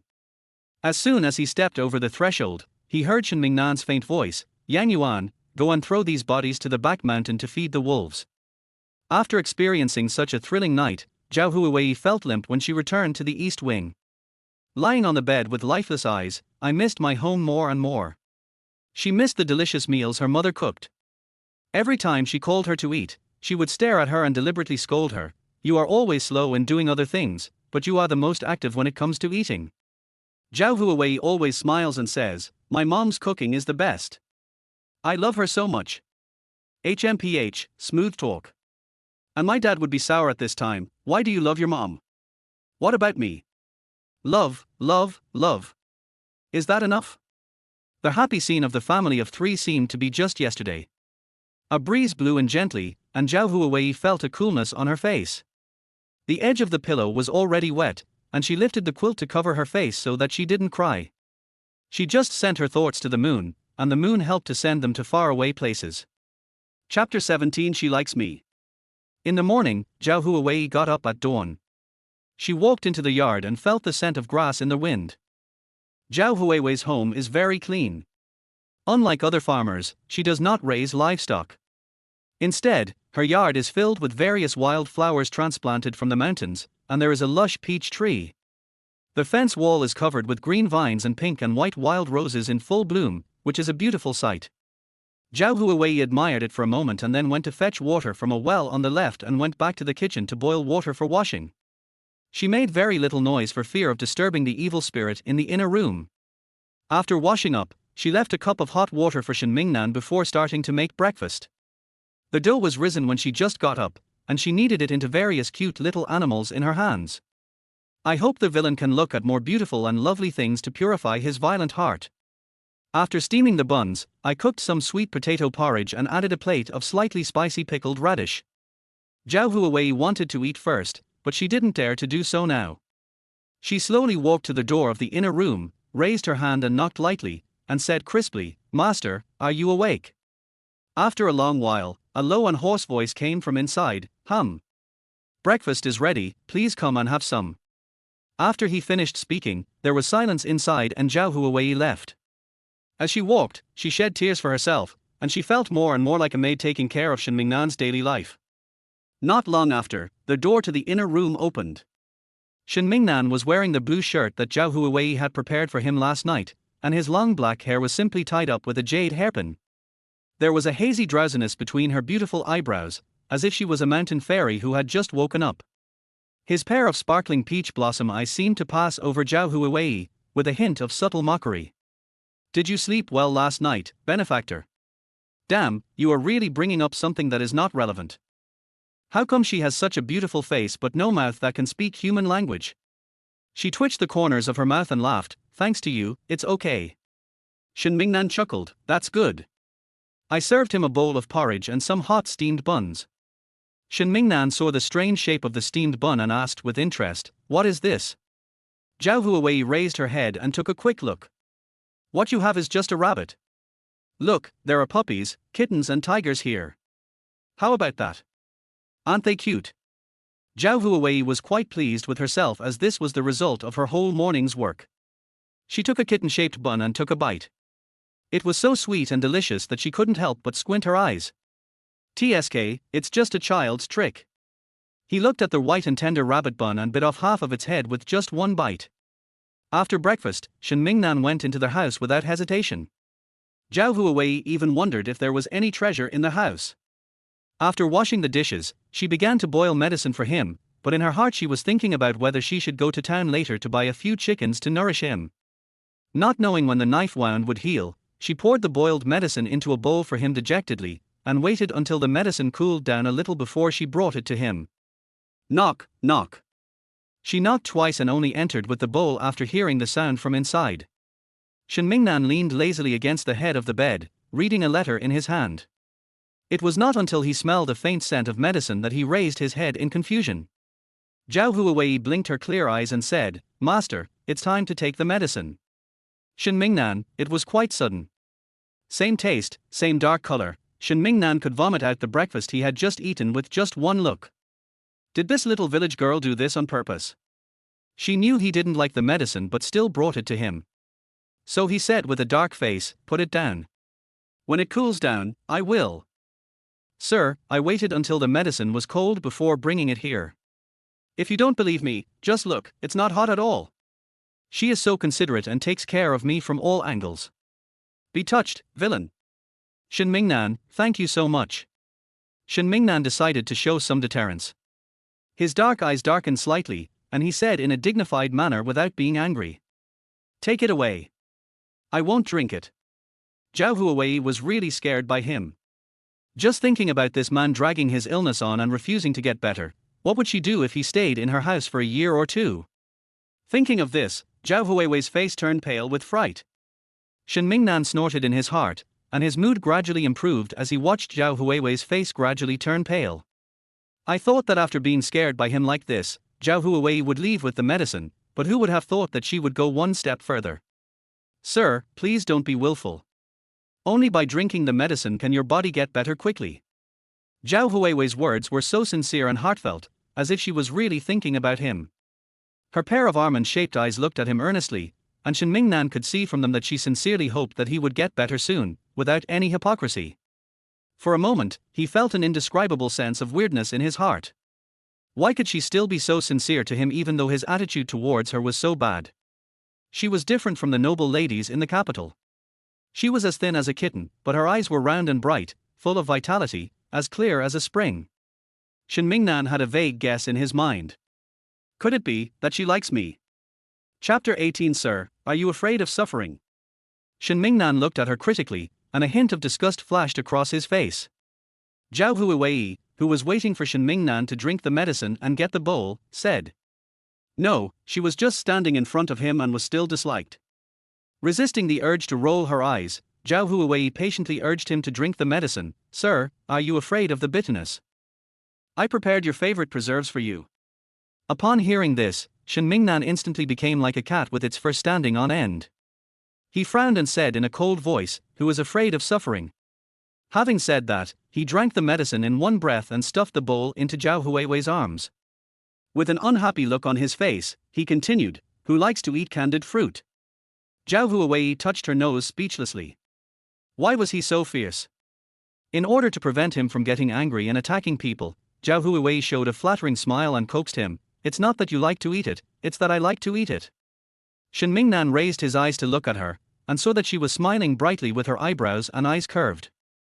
With a curl of his lips, he continued to say disdainfully, stop laughing, it's really ugly. Zhao Huiwei was full of questions. Can we still have a good chat? This guy is definitely sick. So he took the bowl and walked out expressionlessly. Oh, why are you angry after just a few words? Give him the cold shoulder. Shen Mingnan was in a bad mood and was about to say something to Zhao Huiwei when he saw her come in. Sir, could you please stand up for a moment? I'll measure your size and then go to town to buy clothes for you. Zhao Huiwei held a ruler in her hand and looked at him with wet cat eyes. Shen Mingnan's dark face finally improved, and he hummed coldly with the look of a great master. Zhao Huiwei tightened her grip on the ruler, wishing she could throw it in his face, and made a quick calculation of the gap between the enemy and us. She endured it. Shen Mingnan was very tall. Zhao Huiwei estimated that he was about 1.85 meters tall, with broad shoulders, narrow waist and long legs, which was a perfect body proportion. She was only just up to his shoulder, and when she raised her head she could meet his slightly disdainful gaze. The attack power is not high, but the insult is extremely strong. It's not her fault that she is not tall. Zhao Huiwei had some difficulty measuring, and she memoized the width roughly as measured by hand and with a ruler.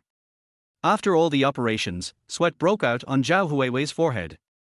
She wiped it casually with her sleeve, and said with a red face and a smile, Sir, I have measured it. What color clothes do you want? He paused and added, I think you look good in blue. Shen Mingnan's eyes fell on her serious little face, and the corners of his mouth curled slightly. Really?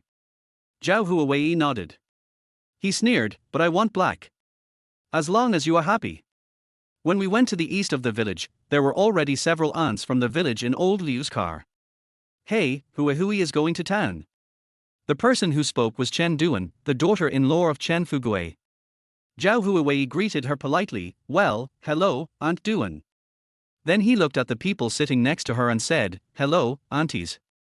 Zhao Huiwei greeted them one by one before getting on the ox cart. Then she unexpectedly discovered that Zhao Huiwei was also in the car, staring at her with a bad look. What a sin, it's all Shen Mingnan's fault. After Zhao Huiwei got in the car, she sat quietly. Old Liu saw that it was almost time, so he drove off.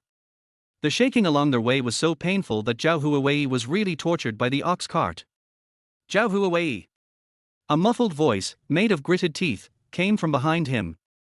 Zhao Huiwei turned to look at Zhao Huiwei in confusion. What? Just wait for me. Just then the ox cart arrived at the town, and Zhao Huiwei jumped off the cart and left without looking back. Strange things happen every year, but this year there are especially many.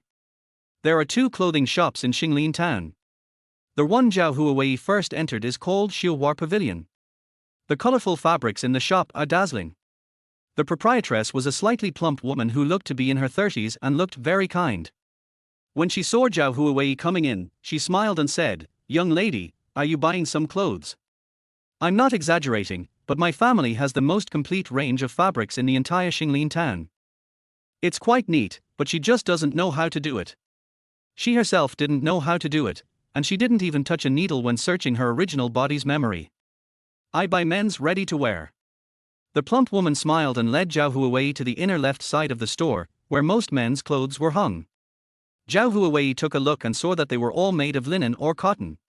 Shen Mingnan, the fussy man who was thinking about buying this kind of cloth, would probably not be satisfied. He touched the silver against his chest and gritted his teeth and said, "Boss, is there anything better?" The slightly plump woman was stunned for a moment, then smiled and said, "My husband's surname is Cow, you can just call me Madam Cow." "Are you going to buy clothes for your husband?" Chapter 19. I bought it for my dad. Husband. Zhao Huiwei's face turned red with fright at Madam Cow's voice. How could she dare to take advantage of that evil spirit? So he quickly waved his hands and said, No, I bought it for my dad." Madam Cow was stunned, but seeing Zhao Huiwei's serious expression, she believed it and smiled to smooth things over. "Then I misunderstood. The young lady is really filial." Zhao Huiwei chuckled twice without saying anything, then followed Madam Cow upstairs. "Female, feel free to look around. The best clothes in our store are all here." Zhao Huiwei looked around and immediately fell in love with the wide-sleeved black coat in the middle. I was even more amazed when I got closer. The collar and cuffs were embroidered with cloud patterns in gold thread, making the whole thing look luxurious and grand. Zhao Huiwei touched it and found the fabric was still smooth. "Oh, young lady, you have a good eye. This is the treasure of our store. It is made of silk shipped from Jiangnan. Look at the cloud pattern, it is made of Suzhou embroidery. The embroidery is exquisite, just like the real thing." Zhao Huiwei got straight to the point. "How much?" "Oh." Madam Cow paused. 20 taels. "I'm sorry, I don't deserve it. Turn around and leave without hesitation." Hey, don't be in a hurry to leave, little lady. This dress is the most suitable to be taken back to honor your father." Madam Cow looked at the clothes, then at Zhao Huiwei, gritted her teeth and said painfully, "If you really want it, I'll give you less." Zhao Huiwei looked dead. "How much can I give up?" "At least 2 taels. You can tell from the quality of my clothes that you won't get any loss if you buy them. Your father would even show off to others that his daughter is so filial when he wears them." "Okay, stop talking, doesn't he know how to do that? Let me think about it." Madam Cow was not in a hurry either, she would just occasionally offer a few suggestions so as not to make the atmosphere awkward. Zhao Huiwei reached out and touched the warm banknotes, closed her eyes and said with a pained look, "Take it." Madam Cow was overjoyed. "Okay." This set of clothes could not be sold because of its good quality and high price. Finally, someone who knew the value of it bought it. Mrs. Cow was afraid that she would regret it, so she packed the clothes very quickly. Zhao Huiwei went shopping again and bought him a better black silk robe, and 2 sets of inner clothes, which cost her 21 taels in the end. Before leaving, she looked up at the women's clothing hanging on the first floor. A soft pink dress instantly caught her eye. The light pink cotton short jacket, with peach blossoms embroidered on the collar and cuffs, paired with a light green pleated skirt, is eye-catching no matter how you look at it, and Zhao Huiwei fell in love with it at first sight. So she grabbed Madam Cow and pointed at the pink dress. "Let's make a deal, give me one." Madam Cow. From your attitude, you don't seem to be willing to discuss it. But it was a cotton one, so Madam Cow gritted her teeth and gave it to Zhao Huiwei. While wrapping it, she kept saying to her, "My dear, I'm giving this to you at a loss. You must come back to patronize my business next time." Zhao Huiwei nodded, her heart bleeding. There really was a spendthrift man in her family. "Go slowly, little lady." After leaving the clothing store, Zhao Huiwei walked towards East City. That place sells poultry and livestock, and she also wants to buy 2 chickens for Shenmingnan. People were coming and going on the street. Zhao Huiwei was carrying 2 chickens she bought in Dongcheng in a basket on her back and holding the clothes she bought for Shenmingnan in her hands. She was afraid of getting them dirty, so she held them tightly all the way. Selling candied haws. Delicious candied haws. There were sounds of people hawking candied whores on the roadside. Zhao Huiwei stopped to look and saw the bright red and crispy candied whores. Zhao Huiwei immediately started drooling. She can make candied whores. He walked to the stall excitedly, took out 2 cents and bought 2 strings. He ate 1 string for himself and left 1 string for Shen Mingnan. Gee. Just as Zhao Huiwei took the candied whores, a fast-running horse jumped out from the Bluestone Road not far away. He just ran past Zhao Huiwei, and she was so startled that the candied whores she had just picked up fell to the ground, and her mouth was full of dust. Zhao Huiwei raised her head angrily, and saw a man in black tights riding past on his horse. His hair was tied tightly on top of his head. He turned his head to the side with a sharp look in his eyes, a hint of apology flashed across his eyes, and then he rode away again. Fuck. Don't run if you have the guts. However, Ma Ying had already disappeared. Zhao Huiwei looked down at the candied whores on the ground that were already covered in ash. They were no longer edible, so she took out her money and bought 2 more strings in frustration. Don't let her meet such a person with no manners again. Otherwise, she will definitely teach him a lesson. Chapter 20. Why is my benefactor so nice to me? Zhao Huiwei bought a few snacks and went to the town entrance at noon to ride old Liu's ox cart back home. On the way back, I didn't meet Zhao Huiwei. I staggered all the way to the door of my house. Zhao Huiwei paid the fare and pushed open the gate and walked in. Zhao Huiwei took out the things from the backpack, found a bamboo basket to cover the hen in it, and went into the main room with snacks and candied whores. Sir. Zhao Huiwei called out, but no one answered. She knocked on the door of the inner room with a hint of doubt. Sir. Just as he was about to push the door open, he lazily leaned against the door of the west wing and said, Here it is. Zhao Huiwei looked up and saw that he looked nonchalant with a slight smile on his lips. Zhao Huiwei raised the snack in her hand and smiled. Sir, look, I brought you some delicious chestnut cakes. Then he took out a candied whores as if offering a treasure, and another sour and sweet candied whores. There was a thin layer of sweat on the girl's forehead, her face was red, and her eyes were bright. Shen Mingnan saw his own shadow in her clear pupils. He looked at her with amusement. Why is my benefactor so kind to me? Hearing this, Zhao Huiwei narrowed her eyes slightly. It was time to increase her favorability score again. Zhao Huiwei opened her mouth and said, Don't think too much, sir, because you also saved my life. I am grateful. I don't know how to repay you. I can only buy you delicious food. I know that you are different from ordinary people like us. You have great ambitions and things that need to be done. You can't stay in Luohua village forever. If possible, I hope your injuries can heal immediately. After he finished speaking, Shen Mingnan stared at Zhao Huiwei for a few seconds, and all he saw was sincerity. He smiled gently, his black eyes slightly curved, and at this moment Zhao Huiwei felt that he was like a young man in his youth. Yeah. Zhao Huiwei nodded. Unfortunately, there are no gods in the world, and my injuries cannot be healed immediately. And thank you for your kindness, I don't like snacks. After saying that, he walked past Zhao Huiwei and went back into the inner room. Zhao Huiwei, who failed to gain favor. What does this person look like? Why is he so stubborn? He is indeed the cold-hearted and murderous villain in the book. I guess only his white moonlight heroine can move his cold heart. Zhao Huiwei didn't expect to increase his favorability in just a few tries, so she took her time in everything she did. She would take good care of him during this time and let him penetrate her bit by bit. When he recovers from his injury and goes to the capital to kill everyone, it will be time for her to retire. Then Shen Mingnan gave her a few thousand or tens of thousands of taels because he had taken good care of her, and she didn't mind. After receiving her pension, she lived a leisurely life in Luohua village, rented a few hundred acres of land to become a landlord, and found a handsome son-in-law to live with her. Just thinking about this gives me a lot of motivation. She went to pick up the clothes she bought, knocked on the door and went in. Sir, I bought you clothes. Shen Mingnan didn't even raise his eyes. Just leave it there. After putting it down, Zhao Huiwei walked out and caught a glimpse of the open door of the west wing out of the corner of her eye. She hadn't taken a good look at the house since she came here. In her original memory, besides the inner room where she slept, there were 2 side rooms, which were quite large. The east wing is the guest room, and the west wing is the study of the original body's father. She has never been in there since she came. Zhao Huiwei pushed the door of the west wing a little further. The structure inside was almost the same size as the east wing. There was a simple desk and a chair with an armchair in the room. There were 2 bookshelves on the side, which were filled with books. Zhao Huiwei had piled up some miscellaneous items in other corners of the room.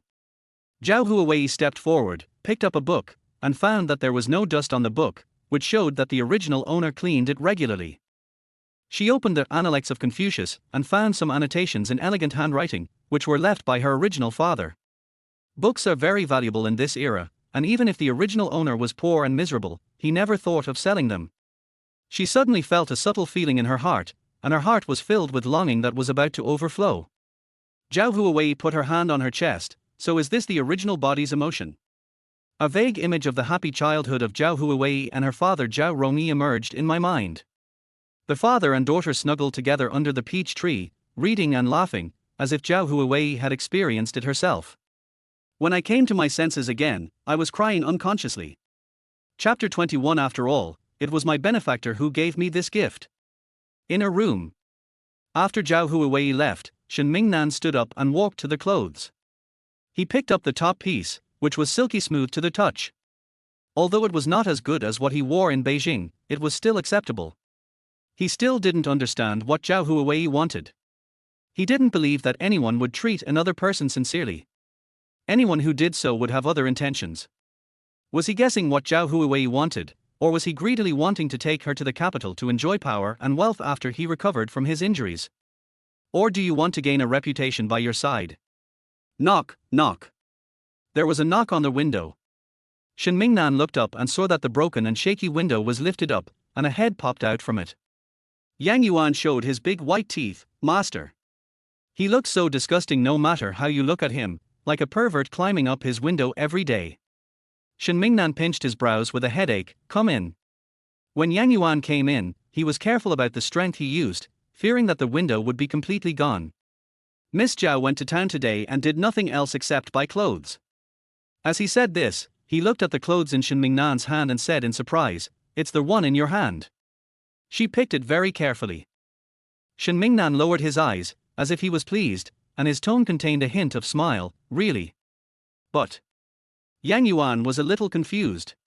How come the clothes were in his master's hands? Shen Mingnan raised his eyebrows and motioned for him to continue. But what?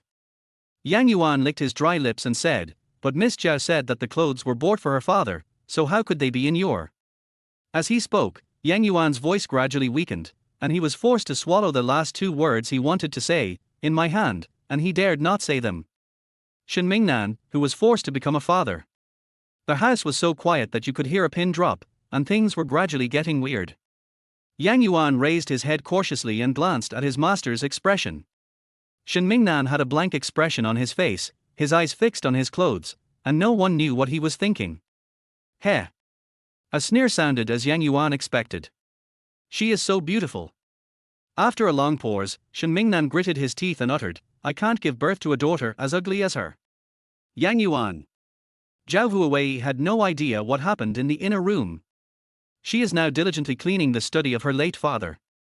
After all, she is occupying the body of someone else's daughter, so it is her responsibility to fulfill her obligations. An hour had passed since she finished cleaning, and then she suddenly remembered that she hadn't tea cooked for Shen Mingnan yet. She hurried out of the west wing, and then found that the door of the inner room was unexpectedly not closed. Zhao Huiwei walked in directly and saw Shen Mingnan, who had changed into black clothes, lying on the bed. Shen Mingnan, dressed in black, inexplicably gave off an abstinent vibe. He looked both noble and cool, with a look of dignity in his eyes that made people dare not look directly at him. At this moment, he was supporting his head with one hand and holding a scroll with the other. The sleeves slid down, revealing his white elbows. His collar was slightly open and Zhao Huiwei caught a glimpse of his faintly visible collarbone. Her black hair was half tied up and half loose, and her sparkling peach blossom eyes were cold as she looked at Zhao Huiwei. Zhao Huiwei was stunned. The only abstinence male god like Shen Mingnan was this one. She quickly came back to her senses. With a smile on her face, she glanced at the black clothes he was wearing, and asked indirectly, "Sir, do you like this suit?" Shen Mingnan paused after hearing this, then placed the book in his hand on the bed, looked at Zhao Huiwei lazily, and smiled a little strangely. "It's not bad, after all, it's a gift from my benefactor." Zhao Huiwei. She couldn't tell what was strange for a moment. I could only scratch my head and reply awkwardly, as long as you like it. HMPH. Shen Mingnan looked coldly and snorted. Zhao Huiwei was already accustomed to his weird look. Alas, men's hearts are like needles in the sea. This made it impossible for Zhao Huiwei, who wanted to improve her favorability, to start. This question suddenly caused the conversation to fall into a lull. In order to avoid embarrassment for both parties, Zhao Huiwei started to change the topic. Sir, are you hungry? Shen Mingnan raised his eyelids slightly. What do you think? Got it, she'll go cook now. Zhao Huiwei felt bitter. She called him benefactor every day, but he never did anything to repay her. He also got angry for no reason every day and treated her like a maid. Zhao Huiwei, who didn't dare to resist, went into the kitchen cursing again. Chapter 22. Zhao Huiwei, are you ordering me? It was already 3 p.m. when they finished their meal. Just as Zhao Huiwei was preparing to boil medicine for Shen Mingnan, a voice calling came from outside the yard. Sister Huihui, are you home? Out of curiosity, Zhao Huiwei stretched her head to take a look. Then she saw Zhao Huiwei again. Zhao Huiwei also saw Zhao Huiwei through the fence, waved at her and smiled kindly. It seemed like the two were good friends, but Zhao Huiwei's memory was not as bad as hers. She had not forgotten the harsh words Zhao Huiwei had said to her. She kept waving, and Zhao Huiwei went to open the gate for her without saying a word. She was wearing a light green cross-collared short jacket and an apricot-colored skirt embroidered with lotus flowers.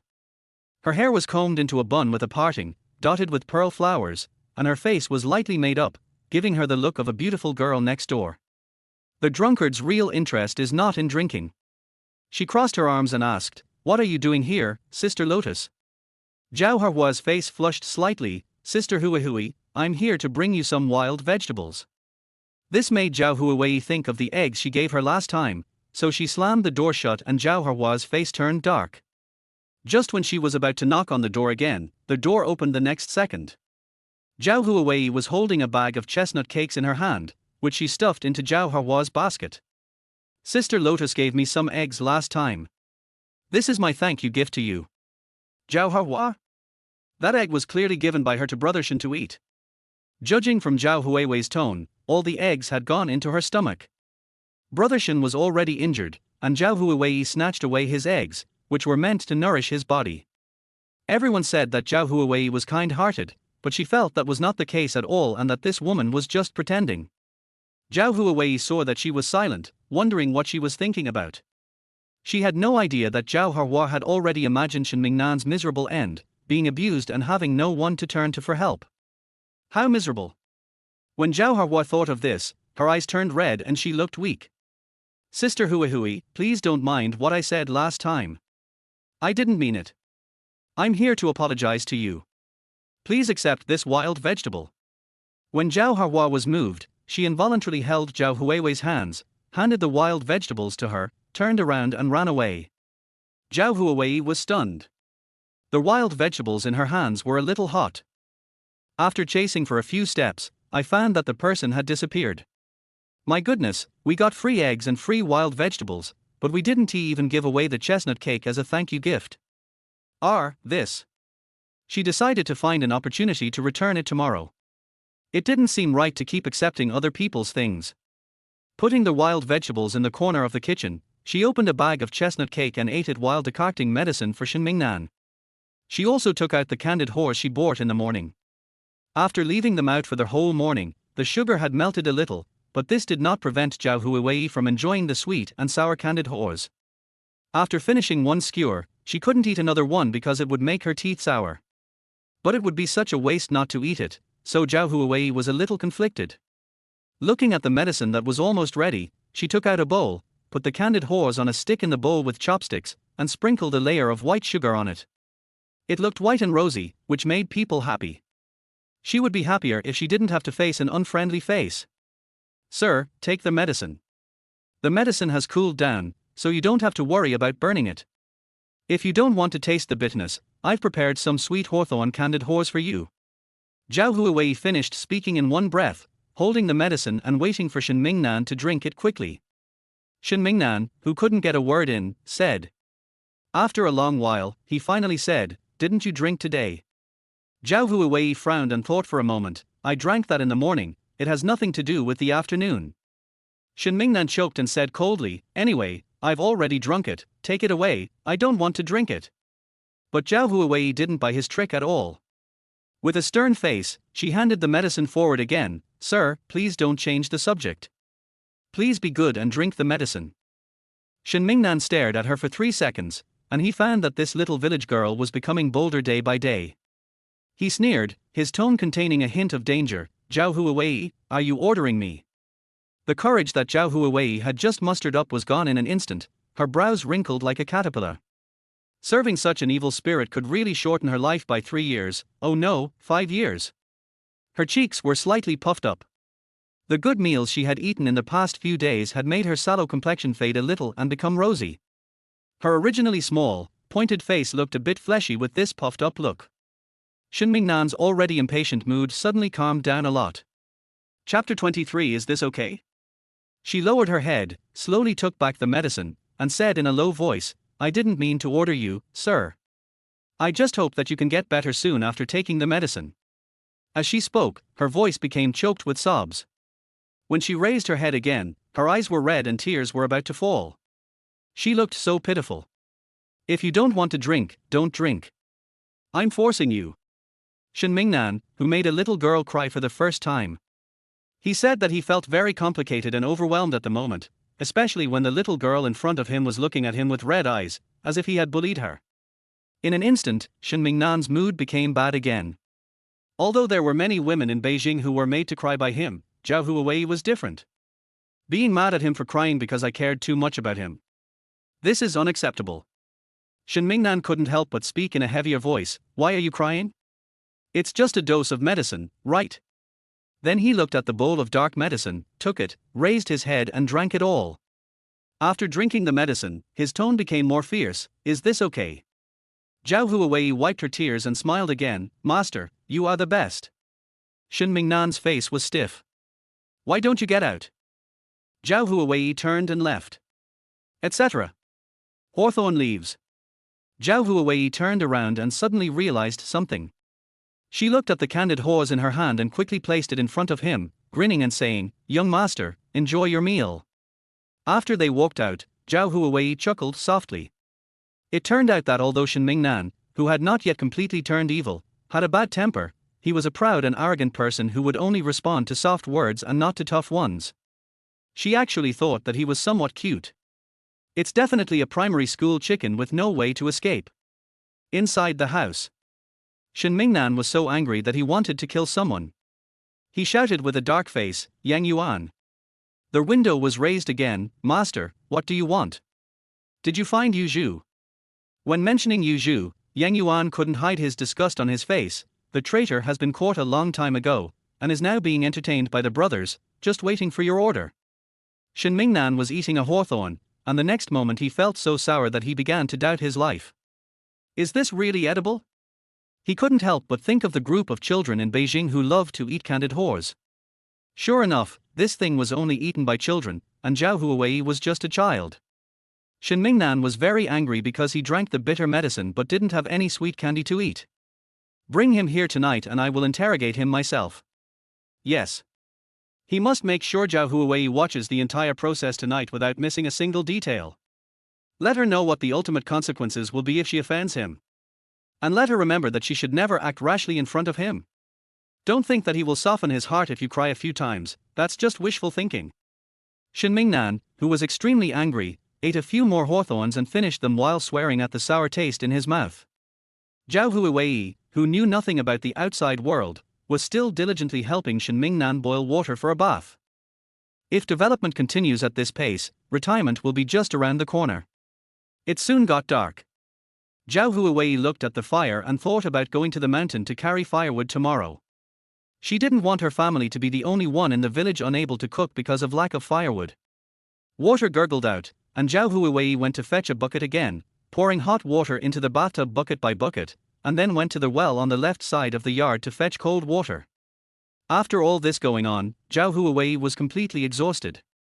The physical fitness of this body is really not good. Unlike her real body, which is as strong as a bull. Although Zhao Huiwei is a lazy person who just eats and waits for death in real life, she is good at sports and has won first place in various competitions in the student sports meet. If some competitions had not coincided with each other's dates, she would have signed up for all the events and won first place in all of them. Zhao Huiwei touched the little arms and legs, thinking to herself that she must eat more in the future to restore her health. Even if you can't beat them, you should try to be the fastest one.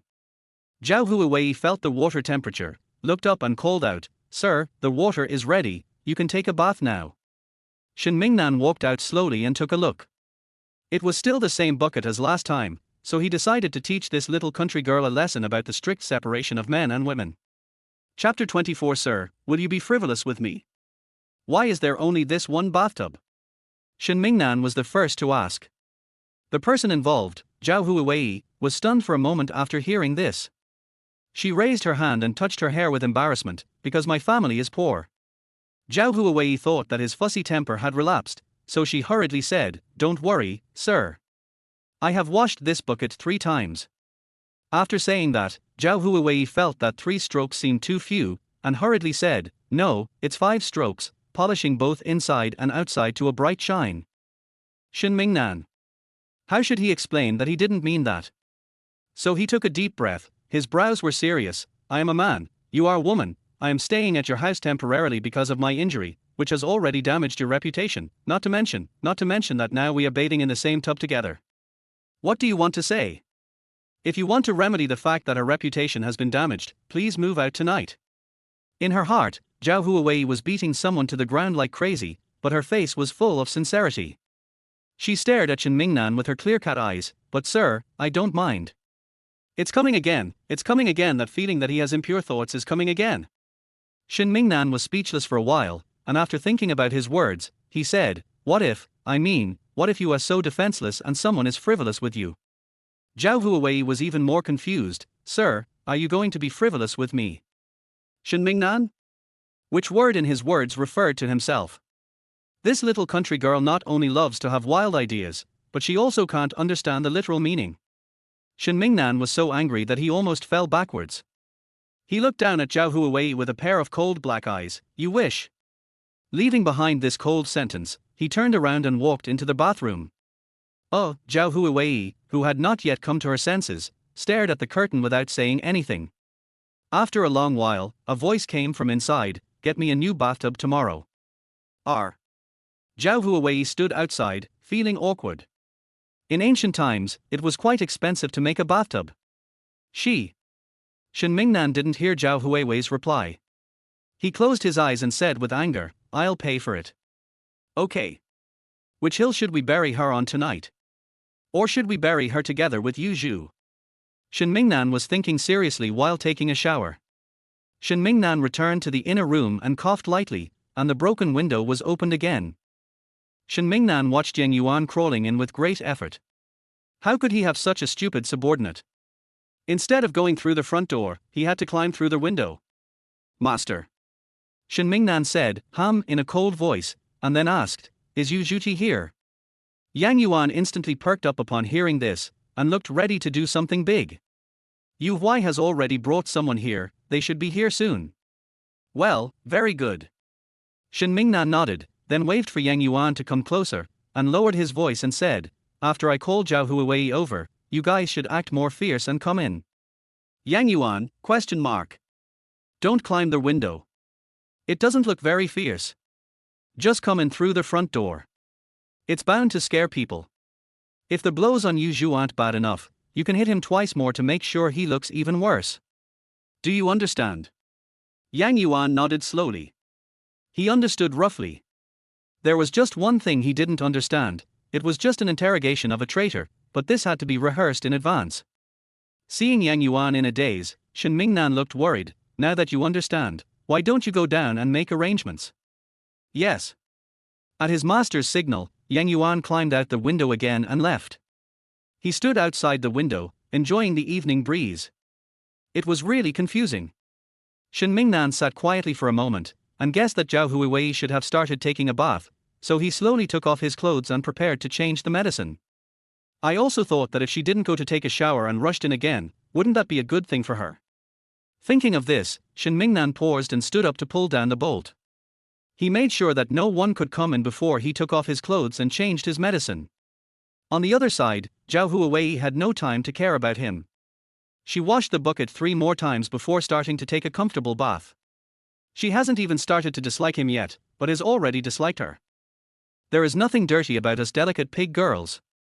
Zhao Huiwei soaked for a while before she began to untie her 2 braided hair and gently rubbed it with soap nuts. Her original hair was very long and the ends were dry and dull. Zhao Huiwei planned to take care of her frail body for a while before cutting the dry hair at the ends of her hair. Chapter 25 Betrayal should not exist in the world. After Zhao Huiwei cleaned the bathroom, she wiped her hair with a dry towel and yawned as she went to the room. She would wait for her hair to dry for a while before getting ready to go to bed. Who would have thought that when Zhao Huiwei came out, she saw Shen Mingnan, dressed in black, sitting in the middle of the room, as if he had been waiting for a long time. He sat lazily in the chair, one hand leaning on the back of the chair, and the other hand playing with a few chopsticks on the table, making a thudding sound. Hearing the noise, his sharp eyes caught sight of Zhao Huiwei who came out. Zhao Huiwei, who had already stepped out with one foot, quickly retracted her foot. She must have opened it the wrong way, otherwise why would this guy be here? Shen Mingnan stopped what he was doing and said lazily, "Come here." Zhao Huiwei walked over obediently, her loose hair making her face look even smaller. She looked obedient and asked, "Sir, why haven't you rested yet at this hour?" Shen Mingnan smiled lazily and said to Zhao Huiwei, "Don't worry, I'll take you to see a play." Then he clapped his hands, "Pull it in." Bang. The door suddenly opened. Zhao Huiwei looked up and saw a man with a fierce face coming in. He stared with his eyes wide open, pursed his lips, and bared his teeth as if he wanted to eat someone. He walked with big steps and swung his hands very vigorously. He looked very strange. She remembered that this was one of Shen Mingnan's subordinates, so. Zhao Huiwei turned her head to look at Shen Mingnan with a questioning look. It had only been a short time since they last saw each other, so how could such a healthy person go crazy? Shen Mingnan had no expression on his face. How about burying 3 people in the back hill tonight? Yang Yuan stood at one side with his chest and head held high, not looking around. After he came in, another person came in behind him. He was dressed in black, with his hair tied up high, ordinary facial features, a strong build, and an expressionless face. He was holding a person in his hand. The person looked like he had been fished out of water of blood. The whole person was held by the man in black as if he had no bones. Bang. The bloody man was thrown on the ground. The man in black respectfully knelt on one knee to salute Shen Mingnan. "Master, the person is here." Shen Mingnan raised his hand and motioned for him to stand aside. With a smile on his face, he looked at the stunned Zhao Huiwei and said, "Let me introduce them to you. They are my most trusted subordinates. The one on the left is Yang Yuan, and the one on the right is Yu Huai." Zhao Huiwei pulled the corner of her mouth and greeted, "Hello."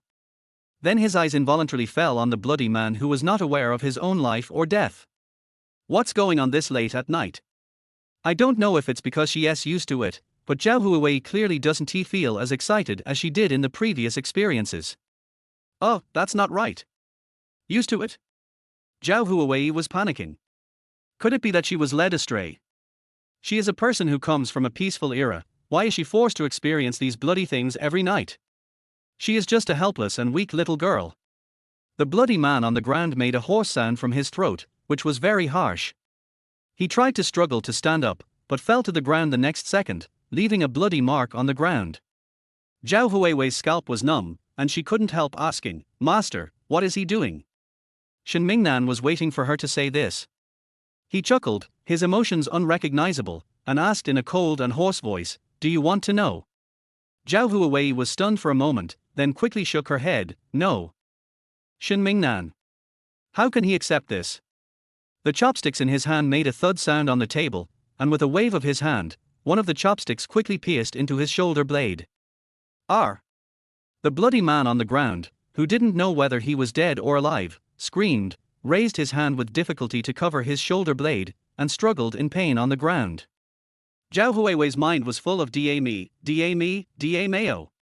See? This is what happens when you mess with me." A trace of blood flashed in Shen Mingnan's eyes, and his thin lips opened slightly. "Betrayal should not exist in this world, Yu Zhu." The bloody man stopped struggling and slowly raised his head. His facial features were blurred by the blood. The only thing that could be seen clearly were his eyes, which were full of pleading. Master, master, please, please let me go. I will never do it again. I will never betray you again. Yu Zhu's voice was hoarse and unpleasant, like the sound of a stone scratching on the ground. Shen Mingnan looked at Yu Zhu, who was kneeling on the ground, with pity and shook his head gently. Yu Zhu, you still don't understand. Betrayal, along with everything of the betrayer, should not exist in this world. Chapter 26. No matter what you say, I will agree to you. Yu Zhu was horrified and looked at Shen Mingnan pleadingly. No, just kill me and don't touch my family. Shen Mingnan picked up the chopsticks again, a boyish mischievous look on his face. It's too late. This time the chopsticks pierced his footbone accurately, and he didn't even have the strength to scream. Zhao Huiwei was stunned. The fear in her heart grew stronger and stronger.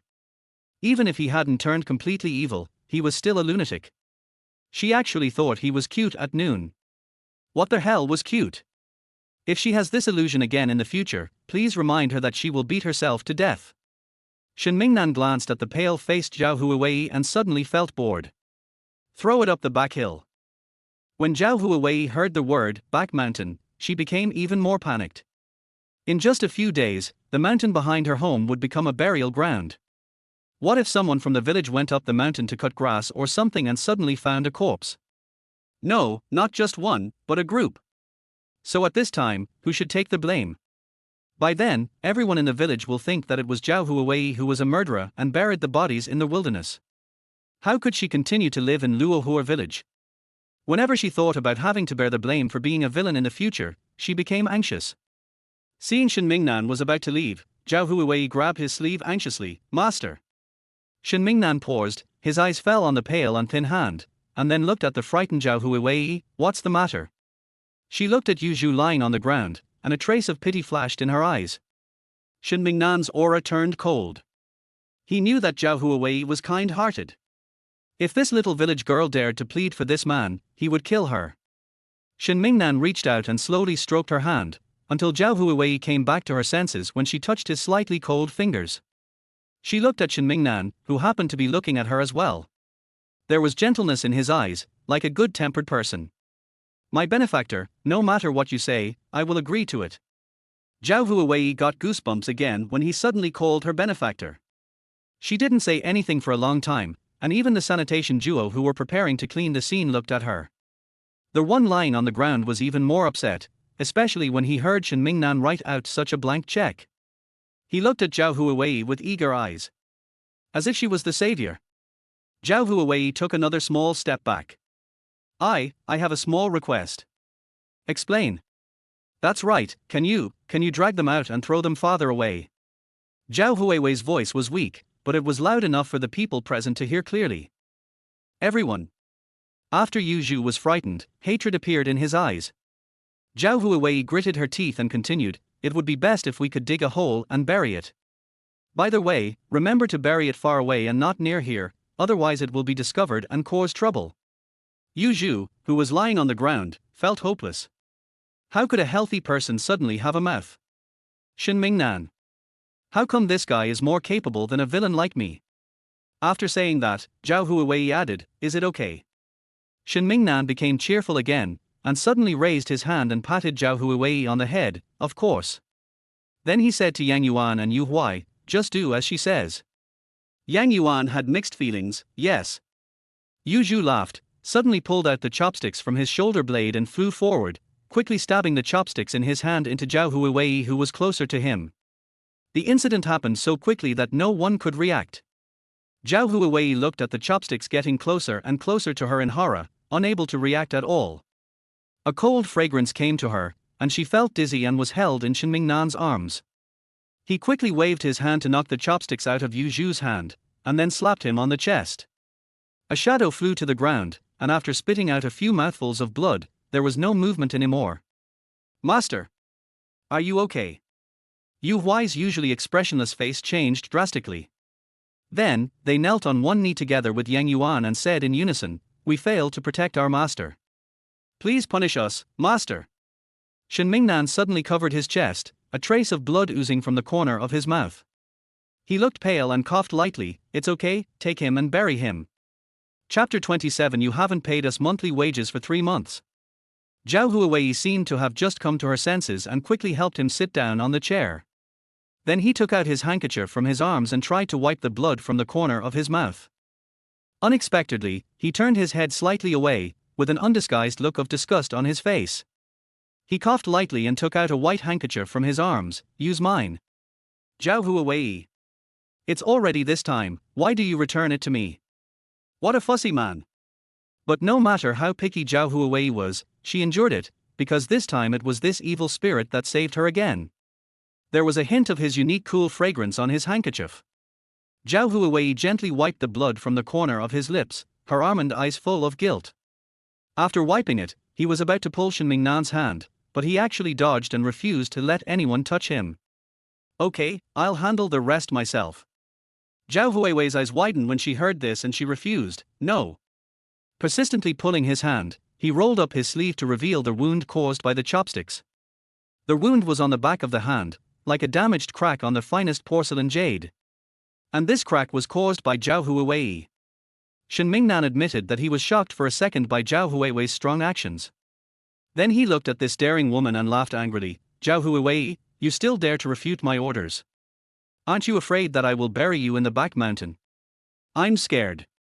Zhao Huiwei replied almost immediately, but her eyes were glued to Shen Mingnan's hand. She whispered, no matter how scared I am, I have to take care of your wound first. As she said that, she went to find some medicine for wounds, brought some gauze, and helped Shen Mingnan check if there was any other dirt in the wound. She then carefully sprinkled some medicine powder on it. Zhao Huiwei's hands were warm, and they felt a hint of warmth when they touched his slightly cold fingers. Shen Mingnan lowered his eyes and could see her lowering her eyelashes, applying the medicine seriously. He is obviously terribly afraid of him, but he still wants to help him. What a strange person. After experiencing another thrilling night, Zhao Huiwei was rarely able to sleep. The scene of her near-death experience kept replaying in her mind. If Shen Mingnan hadn't been there at that time, she would probably have been pierced through the heart by that chopstick, right?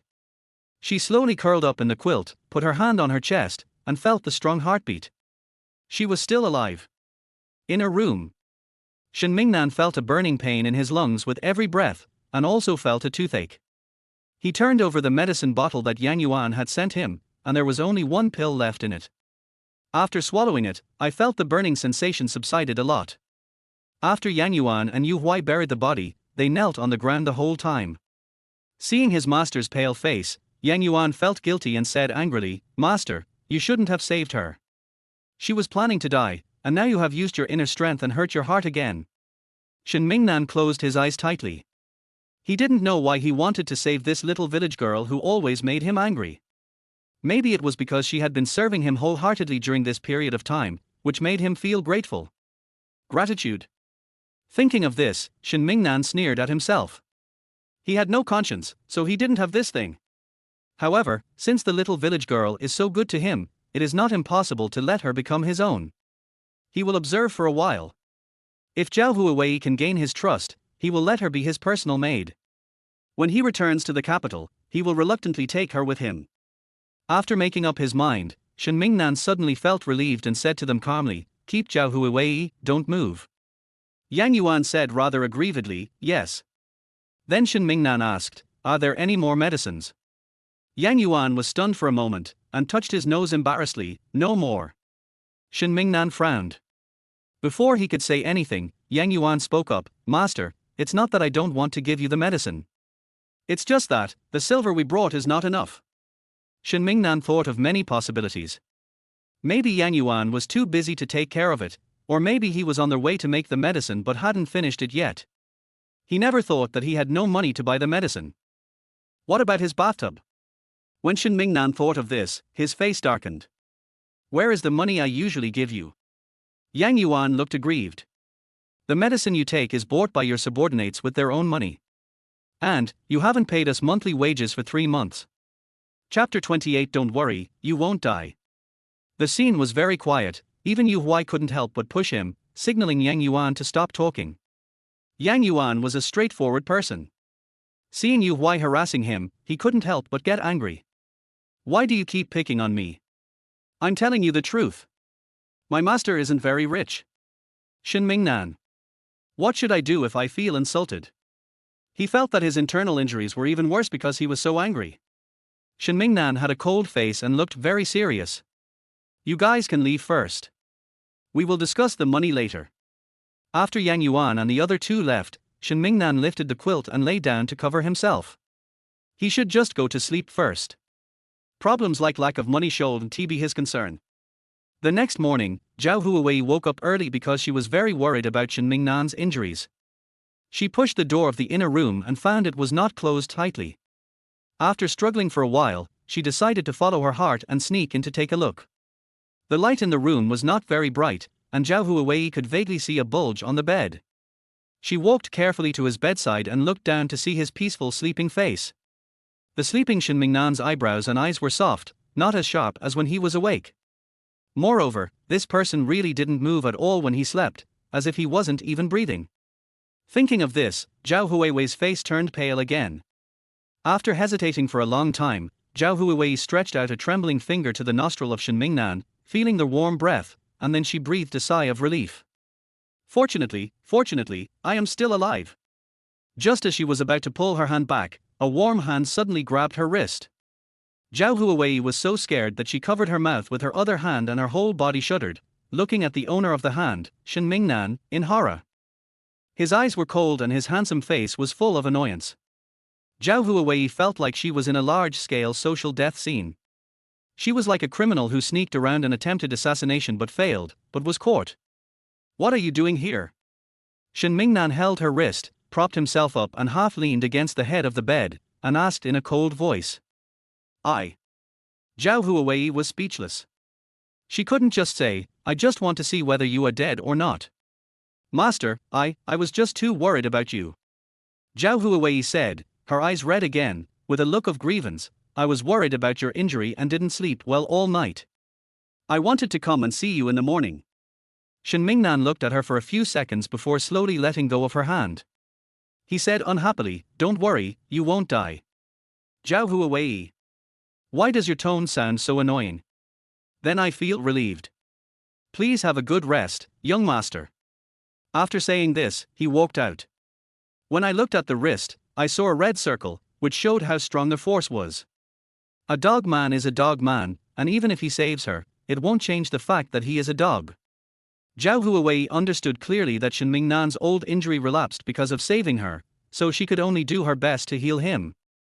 It takes money to support people, and Zhao Huiwei, who originally wanted to be a lazy guy, has to find a way to make money. A sad reality that we have to face. In real life, apart from her knowledge of eating and exercise, she has basically no knowledge of other things. Food, she didn't want to make and sell it herself, as it would be time-consuming, laborious and stressful.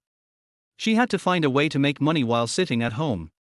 Early in the morning, Zhao Huiwei made noodles, but after the noodles were needed, there were no ingredients to make soup. As the weather is getting hotter and there is no refrigeration here, Zhao Huiwei seldom buys meat. So she thought of the 2 chickens. She squatted in front of the bamboo cage and wondered whether she should pluck the feathers first or chop off the necks first. I thought about it for a long time but couldn't come up with a reason, because she didn't know how to kill a chicken. Zhao Huiwei estimated that it should be around 6 o'clock now, and there would not be enough time if they delayed any further. So she shouted to the yard, Yang Yuan. Yang Yuan, who was hiding in the peach tree and stealing peaches, said. Yang Yuan was very confused, he was discovered even though he hid so deeply. There was a rustling sound from the peach tree. Zhao Huiwei looked over and saw Yang Yuan jumping down from the tree. There were a few leaves on his hair and he was holding a peach in his hand, not sure if it was ripe or not. She just tried to shout, and this guy was really there, stealing peaches from her tree. Chapter 29. Who is in the same industry as you? But now she didn't care about whether it was peaches or not. She had another thing she wanted Yang Yuan to do, so she waved and said, Yang Yuan, come here. Yang Yuan felt unhappy when he saw Zhao Huiwei at this moment. It was not for any other reason, but because this woman had caused his master to be injured again, so he did not have a good impression of Zhao Huiwei.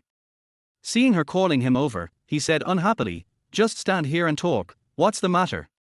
Zhao Huiwei. As expected of a subordinate of this bastard, she deserves a beating. Zhao Huiwei was afraid of disturbing Shen Mingnan, so she moved a few steps towards Yang Yuan and said, "Help me." Yang Yuan chewed a peach and said vaguely, "No help."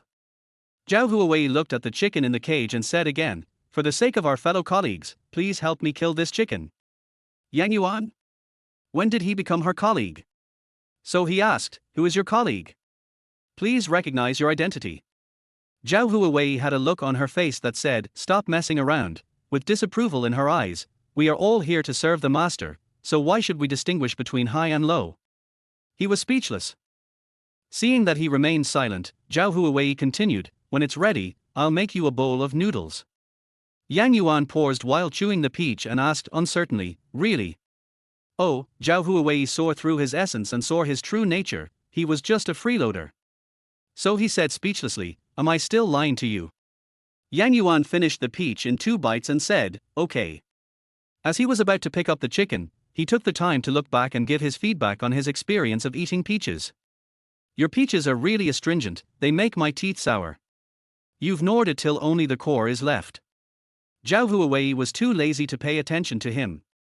After handing the chicken to him, she went to boil water, washed 2 pieces of ginger, and then picked a handful of onions and cabbage from the vegetable garden at the back. After washing, Yang Yuan was almost done.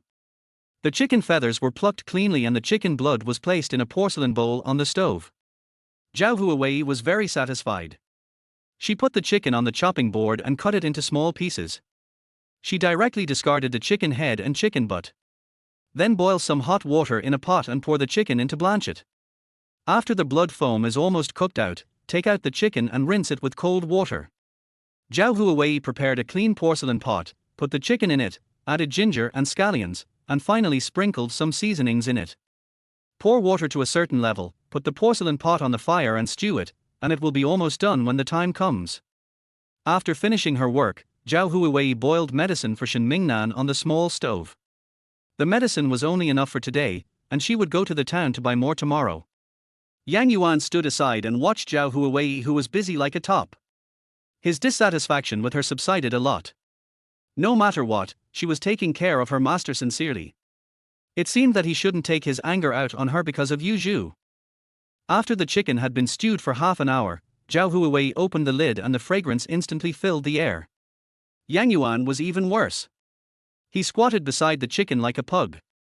When he saw that it was almost ready, his saliva was drooling. Why do Shen Mingnan's subordinates act like they have never eaten meat before?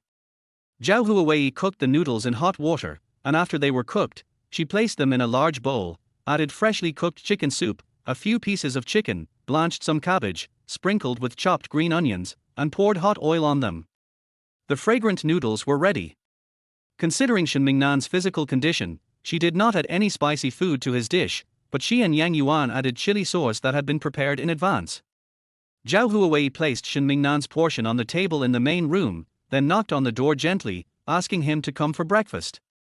As soon as Shen Mingnan came out, he saw Zhao Huiwei sitting at the table eating noodles in small bites, and Yang Yuan sitting at the door eating with slurping sounds. Before Shen Mingnan sat down, he came in with an empty bowl, scratching his head in embarrassment. "Miss Zhao, can I have another bowl?" Zhao Huiwei smiled and said, "Of course." As he said that, he went to the kitchen and prepared another bowl for Yang Yuan. Shen Mingnan looked at his subordinates who were eagerly waiting and snorted in his heart, "What a disgrace." After sitting down gracefully, I picked up my chopsticks and took a bite. It seemed pretty good. Chapter 30 Candy. After clearing the dishes, he saw Shen Mingnan still sitting on the chair, so he walked up to him and asked caringly, "Sir, do you need me to help you go to rest?" Shen Mingnan looked outside. From his perspective, he could just see the lush peach tree. He didn't even glance at Zhao Huiwei and said in a calm voice, "I'm not that fragile." As he said that, he stood up, picked up the chair and walked towards the door. Zhao Huiwei stroked her chin and looked at his tall back. Today's character is aloof and has a bad temper. Zhao Huiwei complained in her heart and went to pour the medicine for him. She let the medicine cool for a quarter of an hour before bringing it to Shen Mingnan.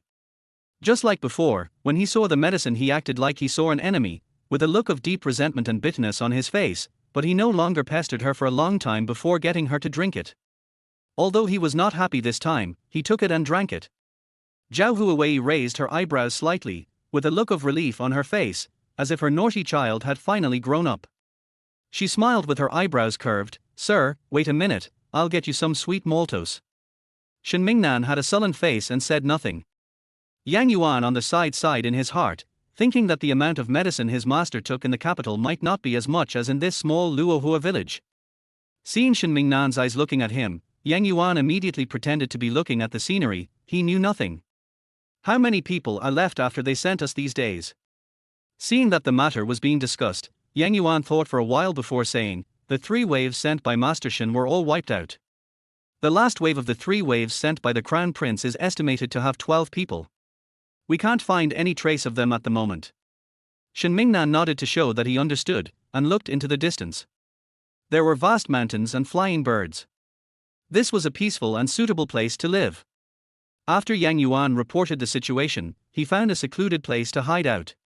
His current task was to protect the safety of his master. Zhao Huiwei walked out of the house with a few pieces of maltose in her hand, and then stuffed them all into Shen Mingnan's palm. "Here, sir, please eat it quickly. It's very sweet." The candy was not very big and looked very ordinary. Under Zhao Huiwei's expectant gaze, Shen Mingnan tasted a piece. The light sweetness did not make people feel sick, and the bitterness in the mouth quickly disappeared. Shen Mingnan suddenly felt that every time he took bitter medicine, he would eat the sweet candy given by Zhao Huiwei, and it seemed that taking medicine was not so difficult to accept. Seeing Shen Mingnan eating candy, Zhao Huiwei smiled happily, turned around and wanted to go into the woodshed to find a backpack. She had to go down the mountain to carry firewood while the sun was not too strong. But, "Sister Huihui." Zhao Huiwei's voice suddenly sounded, and even Shen Mingnan looked over. Then Zhao Huiwei saw Zhao Huiwei's face slowly turning red, and she said in a delicate voice, "Sister Huihui, can you open the door for me?" Zhao Huiwei.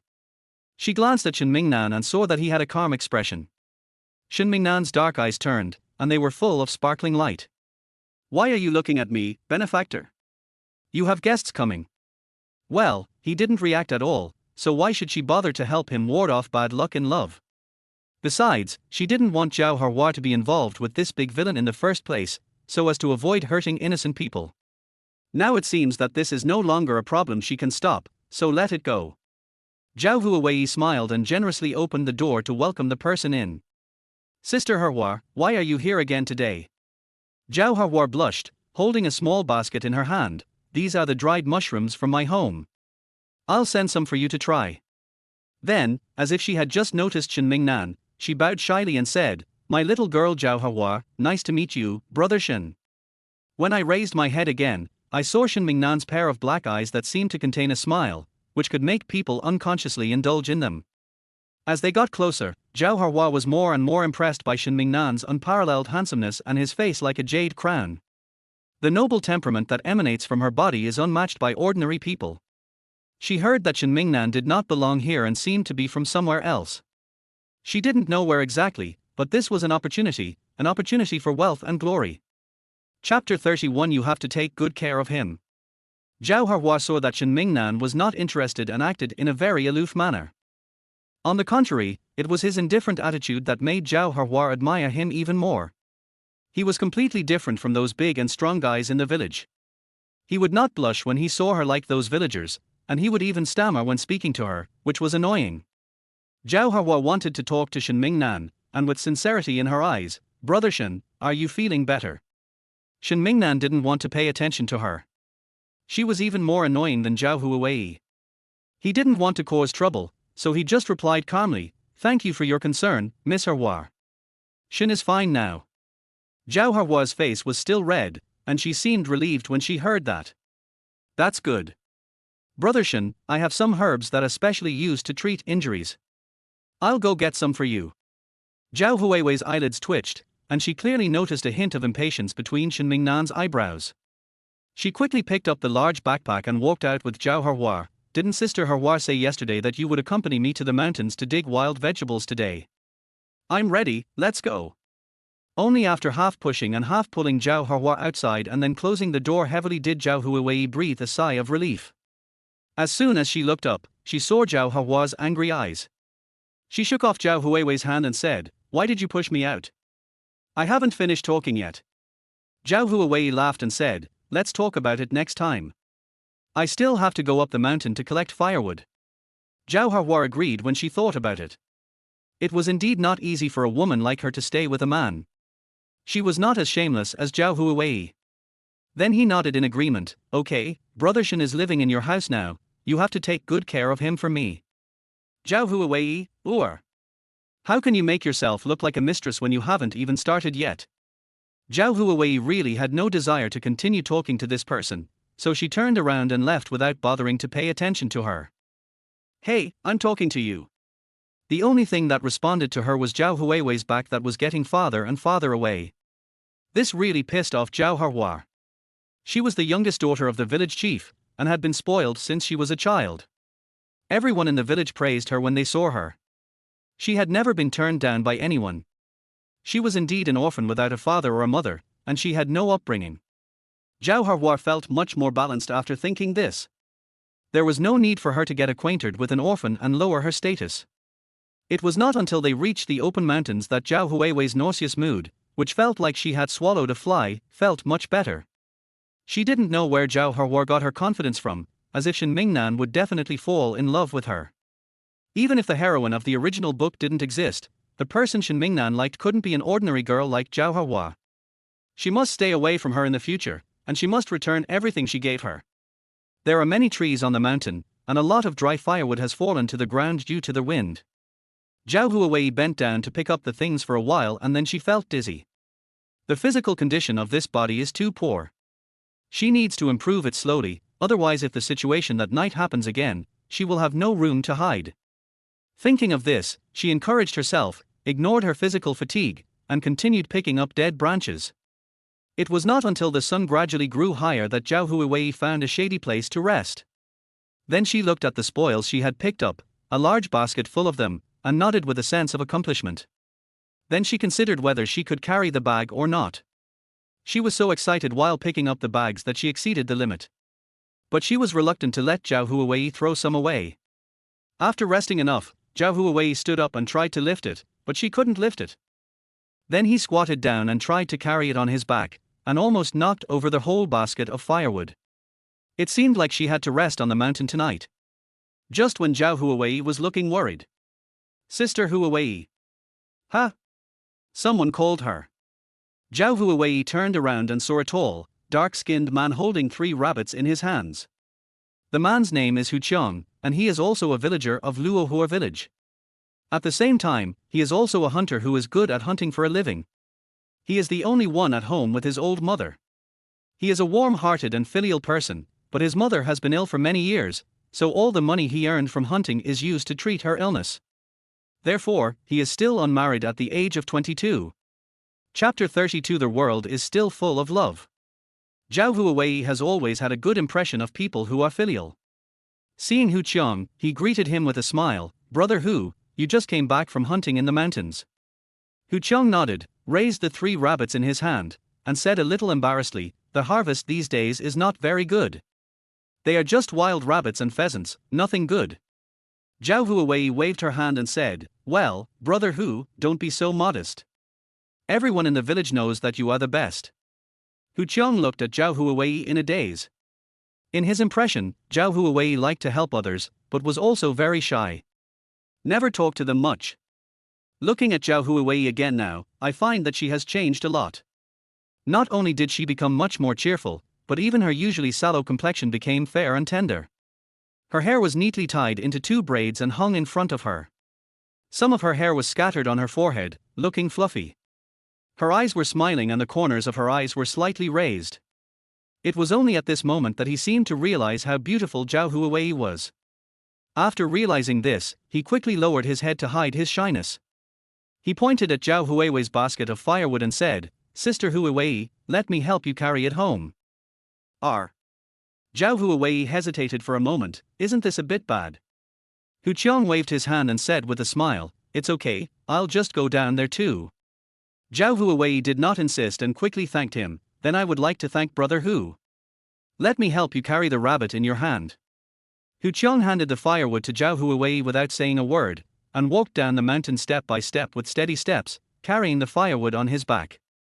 The two of them arrived at the foot of the mountain near noon. Zhao Huiwei led Hu Qiang into the firewood room.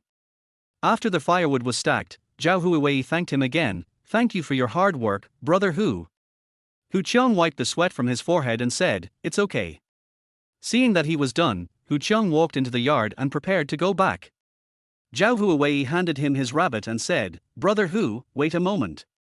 As he said this, he walked towards the main room, picked up a bowl, poured a bowl of water in it and went out. Seeing Hu Qiang still standing there, he quickly handed him the water and said, "Brother Hu, have a drink of water before you leave." Hu Qiang looked down and saw Zhao Huiwei's little face tilted up, which was tanned red by the sun and looked quite cute. "Hey." He took it and drank it in one gulp. When he was leaving, he hesitated again. After thinking for a while, he took out a rabbit from his hand and said, "Sister Huiwei, I'll give this one to you. It's not easy for you to live here alone." Zhao Huiwei's almond-shaped eyes widened instantly when she heard that, and she pushed back, "No, I can't accept it. I haven't even thanked you for carrying firewood for me yet, and now you're giving me a rabbit. That doesn't make sense." Hu Qiang was not good at speaking, and after a long while he managed to utter, "It's okay, just one rabbit is nothing serious."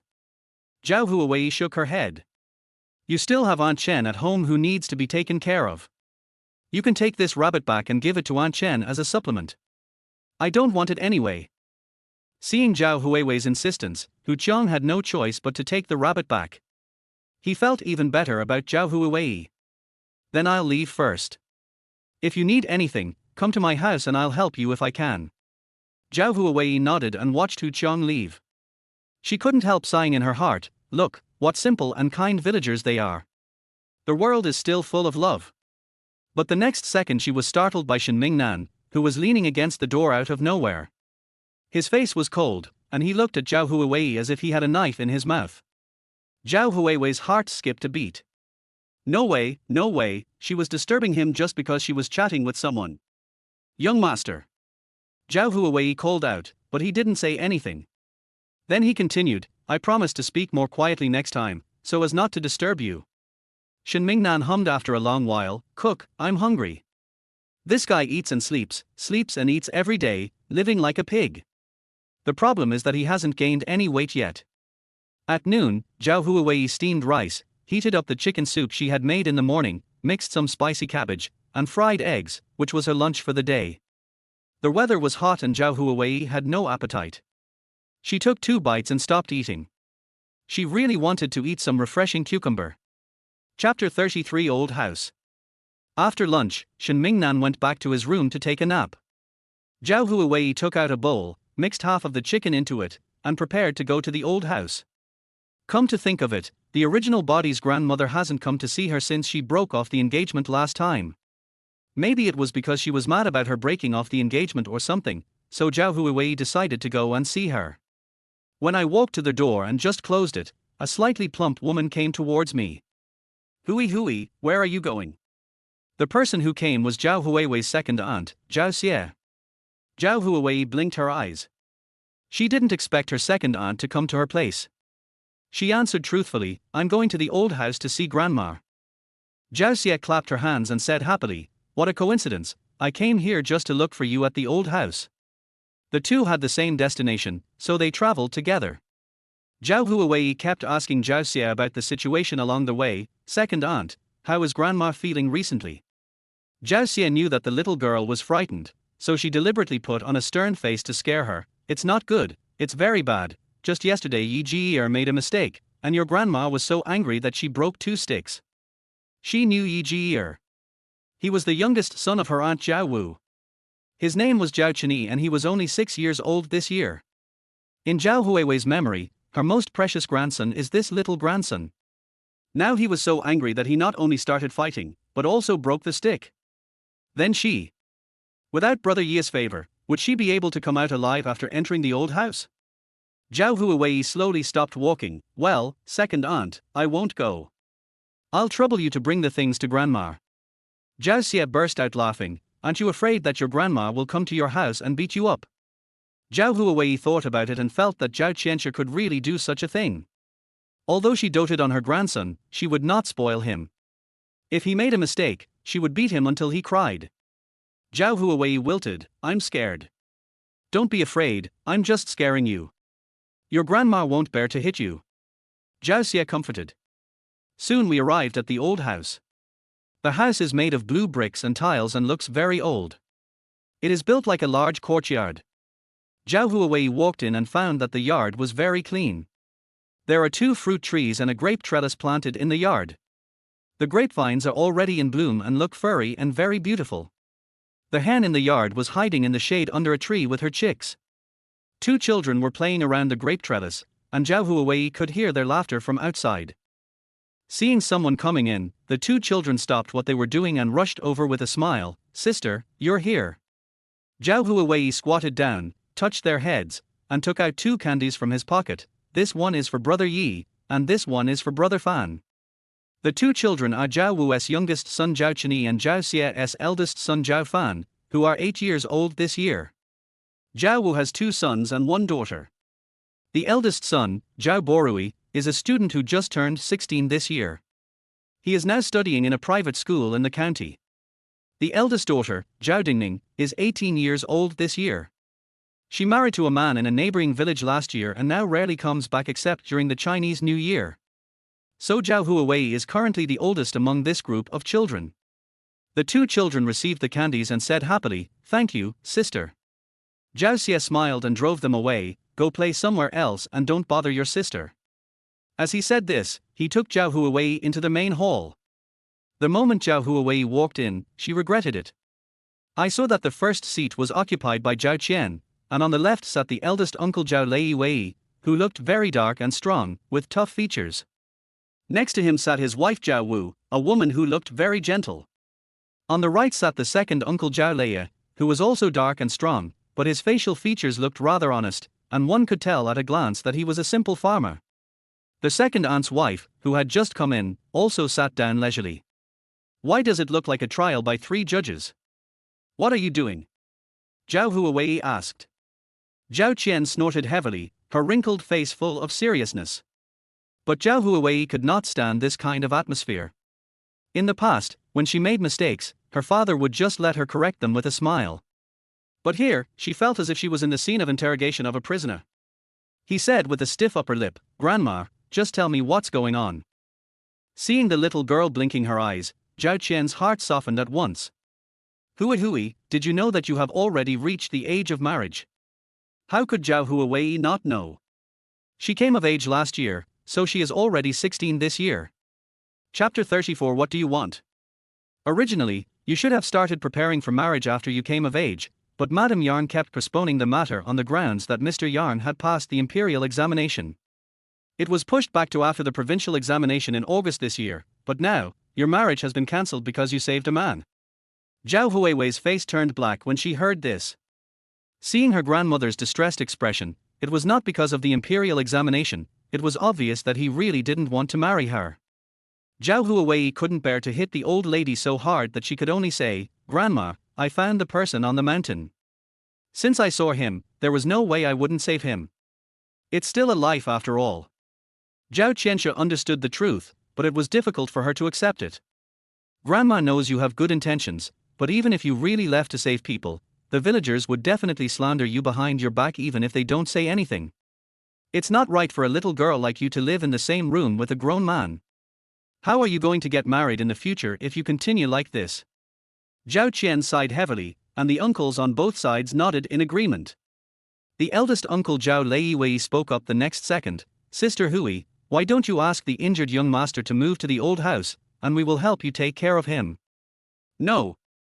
Zhao Huiwei refused directly, so quickly that everyone present was stunned.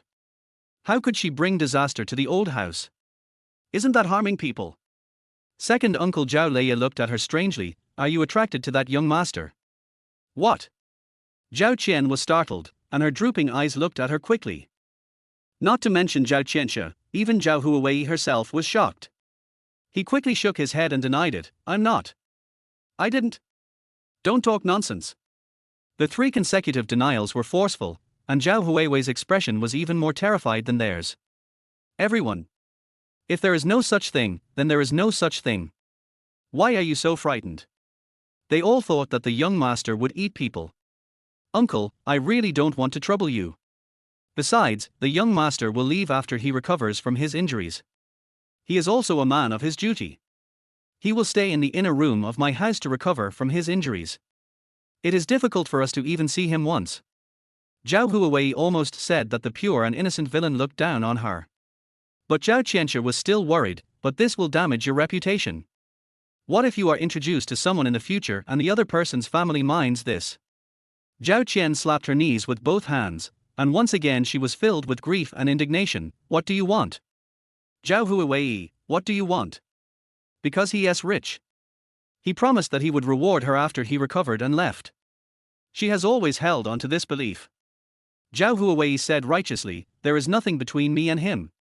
If others despise me, then I won't marry him. Besides, she is only 16 years old and still a minor. She was not willing to get married so early.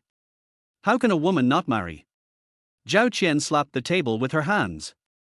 Seeing Zhao Huiwei's firm attitude, she said slowly, okay, let's stop here for today. As for that young man, just let him take care of him for the time being. Grandma will keep an eye out for a good family for you, don't worry. After you said that, she became even more worried. Zhao Huiwei quickly left the bowl of chicken and ran away. If she stayed any longer, she felt that her lifelong event had been decided. Zhao Huihua walked home along the field in a good mood. Even the scenery that she had already seen tired of before seemed more beautiful. Today, she saw Shen Mingnan as she wished. He looked even more handsome than when they first met. He also responded to her words and told her not to worry. Now in her heart, Shen Mingnan is simply the embodiment of a gentle gentleman. If she really wants to get married, she wants Shen Mingnan. After returning home, Zhao Huihua found her father sitting at the door. After seeing her come back, he was full of joy. Jie, you came at the right time. Dad was just about to tell you a happy event. Zhao Huihua held the village chief Zhao Muyong's hand affectionately and said coquettishly, what's the matter, Dad? Did you buy me some nice clothes again? Zhao Muyong laughed and joked, you little girl, why do you think about buying clothes every day? Wouldn't it be better to let your husband buy them for you after you get married? Zhao Huihua blushed. She thought of Shen Mingnan and said shyly, Dad, tell me, what's the matter? Zhao Muyong laughed twice before saying, this time it's about your lifelong event. Young Master Zhang in town has agreed to marry you. The Zhang family will come to propose marriage in a few days. Chapter 35 Marriage. Zhao Huihua's smiling face froze, and her rosy complexion slowly turned pale. What did she hear? Was she going to marry Master Zhang? No, it's not possible. She violently shook off Zhao Muyong's hand, with a look of disbelief on her face, and shouted, impossible, you lied to me, I don't want to marry, I won't marry. Then he turned and ran into the room. Not marrying. Zhao Muyong was completely confused by her actions. This marriage was Zhao Huihua's own request. She looked down on the country folk in the village and insisted on marrying into the town to make a name for herself. Now that this marriage has finally come about, she is deciding not to get married with just a word. Then how should he explain it to Mr. Zhang's family? Zhao Muyong's face turned as black as the bottom of a pot, and he wished he could rush in and beat this evil girl up right now. Uncle Village Chief, are you home? Zhao Muyong was just about to go and have a good talk with Zhao Huihua when someone came to the door. He suppressed his anger and opened the door, only to find that the person was Zhao Huiwei, who lived at the foot of the mountain. His expression relaxed a lot. Hui, why did you come here at this time? What's the matter? Zhao Huiwei had a conflicted look on her face, and was holding a basket in her hand that was covered with a piece of cloth so you couldn't see what was inside. She quietly peeked inside and whispered, is Sister Huihua home? Zhao Muyong was furious when he thought of what Zhao Huihua had just said. He thought Zhao Huiwei was looking for Zhao Huihua, so he said directly, she's not here. Unexpectedly, Zhao Huiwei breathed a sigh of relief, that's good. Question mark. Uncle Village Chief, it's like this.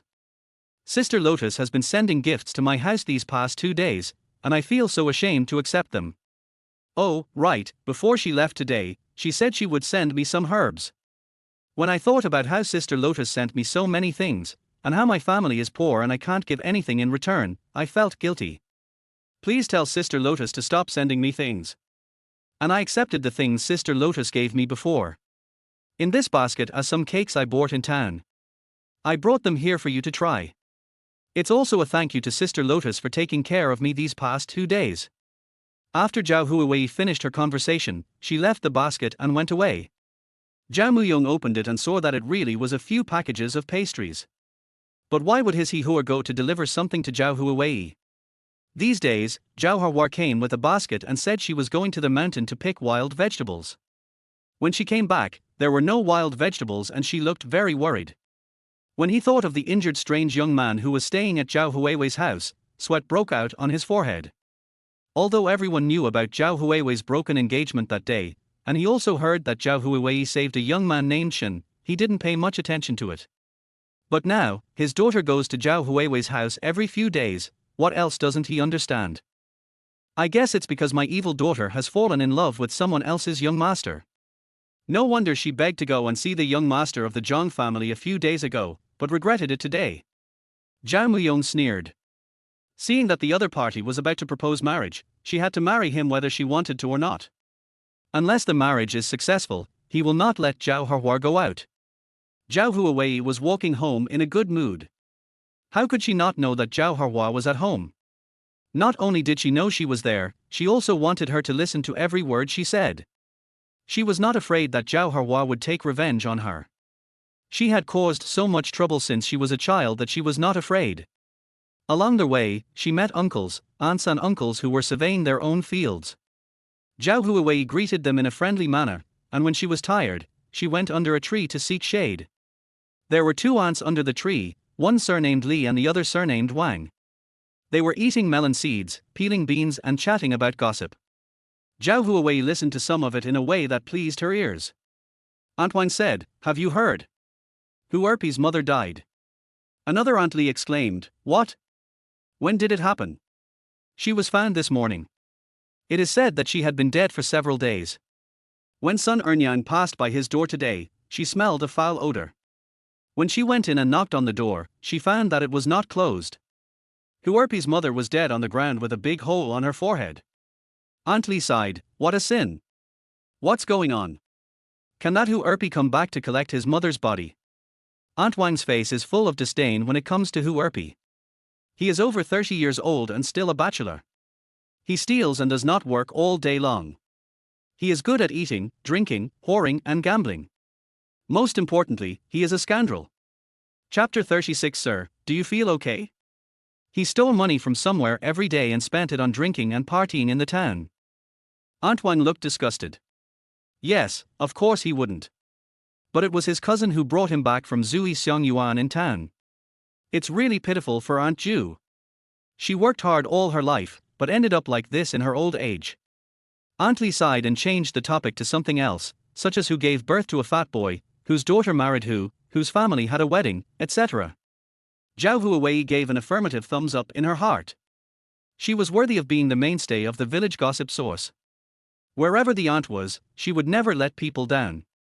After resting for a while, Zhao Huiwei said goodbye to her 2 aunts and left. She also knew Huerpi. After searching the original owner's memory, she found that there was indeed such a person. However, the original owner hated this kind of ruffian the most and ignored him at all. As a result, very little is known about Huerpi. However, the original owner had never dealt with Huerpi, but had contact with his mother, Aunt Ju. The original owner was kind-hearted and saw that Aunt Ju, a sick woman, had difficulty even getting enough to eat at home, so she went home and made a dozen coarse flour steamed buns and sent them to her. Later, Aunt Ju brought some vegetables as a return gift. After a few visits, they became familiar with each other. However, he did not expect to hear the news of Aunt Ju's tragic death today. As a result, Zhao Huiwei had an even worse impression of that Huerpi. After returning home, Zhao Huiwei estimated that it was already the afternoon and time to prepare dinner. As soon as she entered the yard, she saw Shen Mingnan sitting in a chair with his eyes closed. The afternoon breeze blew gently, lifting his hair in front of him and making it sway slightly. Zhao Huiwei walked over in a good mood and said, "Sir, are you hungry?" After hearing her voice, Shen Mingnan slowly opened his eyes and looked her up and down with his dark eyes. He saw that her face was rosy and her tone was cheerful. Wasn't she much more lively than when she was with him? "So you're so happy to see that who or something?" Shen Mingnan was in a bad mood. In his heart, Zhao Huiwei was already half his maid. How could she flirt with other men without his permission? Even if we want to arrange a marriage, he has to give his approval first. Just look at the dark and sturdy man I met this morning. Not to mention his ferocious look, but one punch from him would have killed Zhao Huiwei, who had such weak arms and legs. At this moment, Shen Mingnan thought a lot. Seeing that he didn't say anything and looked at her with his deep black eyes, Zhao Huiwei couldn't help but feel uneasy. What was wrong with this man? He was so moody every day. Her good mood disappeared in an instant. Zhao Huiwei was just about to think of an excuse to slip away when she heard him say calmly, "I'm not hungry. Come and give me a shoulder rub." Zhao Huiwei. Does he really treat her as his maid? Zhao Huiwei was indignant in her heart, but she had to put on a smile on her face. "Okay, sir." Rolling up her sleeves, Zhao Huiwei stood behind him and pressed her two small hands on his shoulders with great effort. Seeing that he didn't say a word, Zhao Huiwei took the time to ask, "Sir, is this strength okay?" Shen Mingnan replied coldly, "It's okay." After pressing for about a quarter of an hour, Zhao Huiwei's hands were sore. Sweat broke out on his forehead, so he stopped what he was doing and continued to ask, "Sir, do you feel okay?"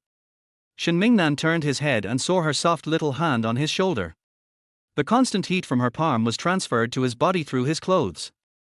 Shen Mingnan, who hated being touched by others, was not disgusted by this feeling.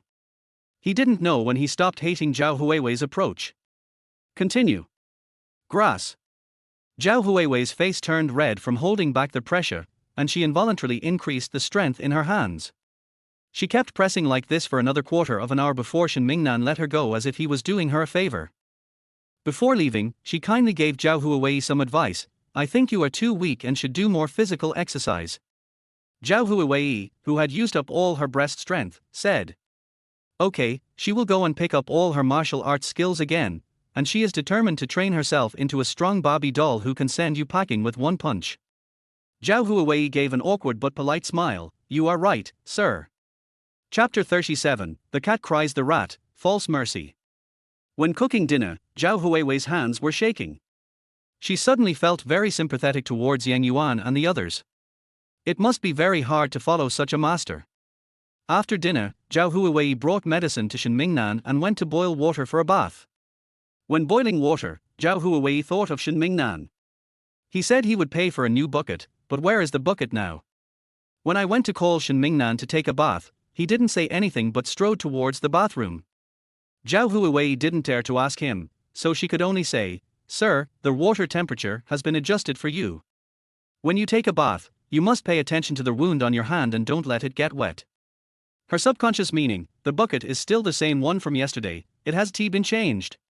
Shen Mingnan paused for a moment and replied, "Got it."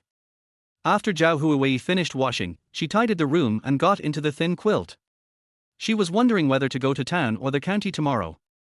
Xinglin town used to be Zhenyuan County, and it takes about an hour to get there by ox cart.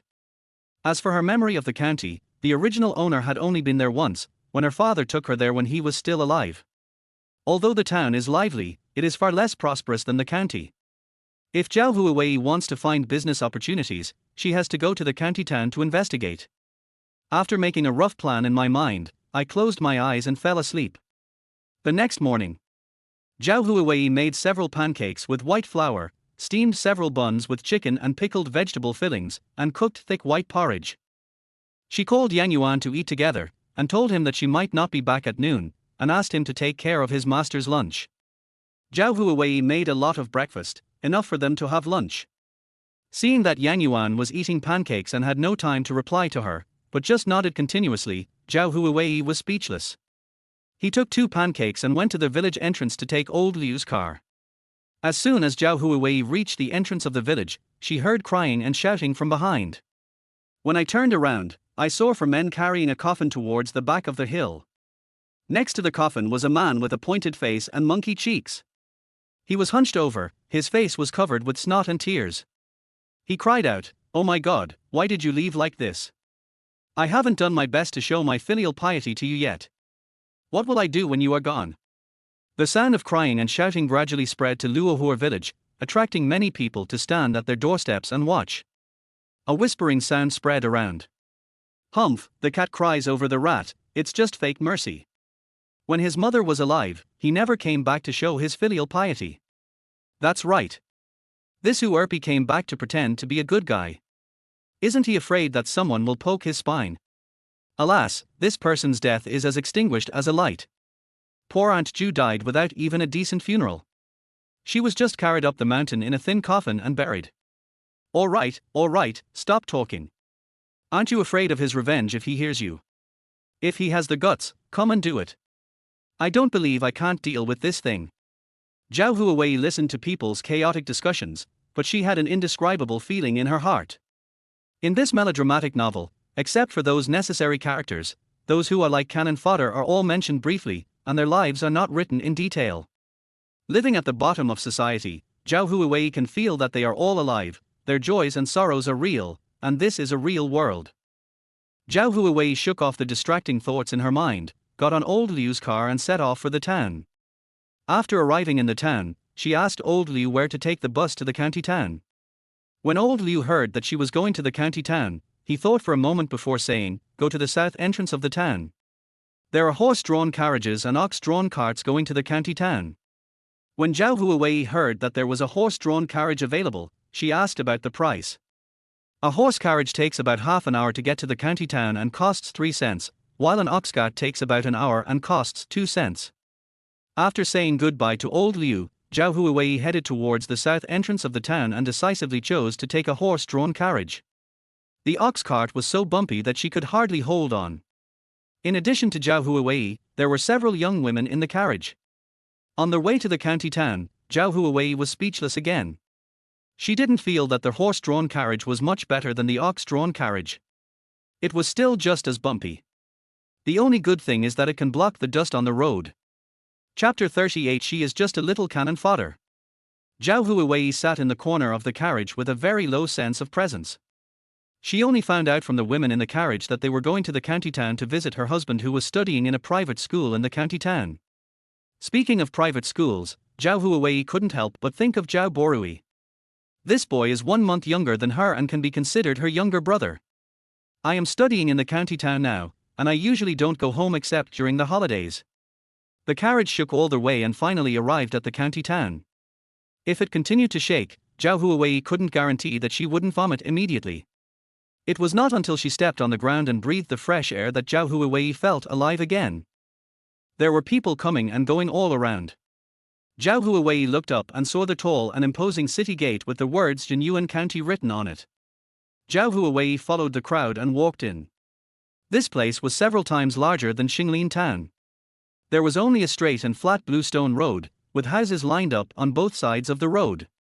The street was crowded with people, including tea houses, wine shops, workshops, pawn shops, and some small vendors on the roadside. Most of the passers-by were ordinary civilians, and a very small number were young ladies and noble ladies. They were dressed in silk and satin, with pearls and emeralds in their hair, showing their wealth. Zhao Huiwei looked down at her dress. Although it was clean, it was dusty and looked like she came from the countryside. Too careless. She should have worn her pale pink dress. Zhao Huiwei complained in her heart and began to search for her target, investigating the food in this place.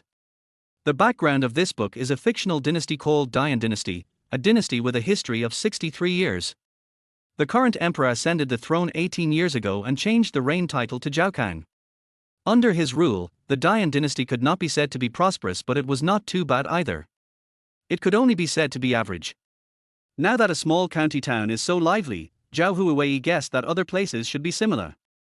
The street is lined with shops and a wide variety of goods. Food alone takes up half of the street. Just as Zhao Huiwei thought, they were all ordinary pastries, and the slightly more expensive ones were some dried fruits. Then she went to the restaurant. There were 2 big restaurants in Jinyuan County that were equally matched. One is called Ruoshengshuan and the other is called Linglong. The 2 restaurants are almost facing each other and stand at the intersection with the heaviest customer traffic. Zhao Huiwei entered Ruoshengshuan. The waiter saw a customer coming in and hurried to greet her. When he found out that it was Zhao Huiwei, a young lady dressed in shabby clothes, he did not show any disgust. Zhao Huiwei nodded secretly in her heart, thinking that the quality of the employees here was quite good. There were many diners in the restaurant. Zhao Huiwei found a random seat on the first floor, looked at the various stir-fried dishes in the restaurant, and finally ordered one of their signature dishes, the 100-flower fish roll. The dish came out very quickly. It was juicy and had a nice fish flavor. The slices of fish looked beautiful like flowers. Zhao Huiwei picked up a piece of fish and took a bite. The fishy smell was not completely removed, the soup was a bit salty, and the fish was a bit overcooked. There are problems everywhere, how can it be called a signature dish? Waiter! Ask your shopkeeper to come over. The waiter had been waiting behind her. When he saw her face change drastically after taking just one bite, he thought that she might be trying to dine for free. Zhao Huiwei wanted to seize this opportunity. In real life, she likes to eat and look at recipes, but she has no interest in cooking. In her mind were recipes for dishes that were not available here. She decided to test the character of the shopkeeper by taking out one dish first, but who knew? The waiter's expression changed from gentle to fierce the moment she heard her call him shopkeeper. What are you yelling for?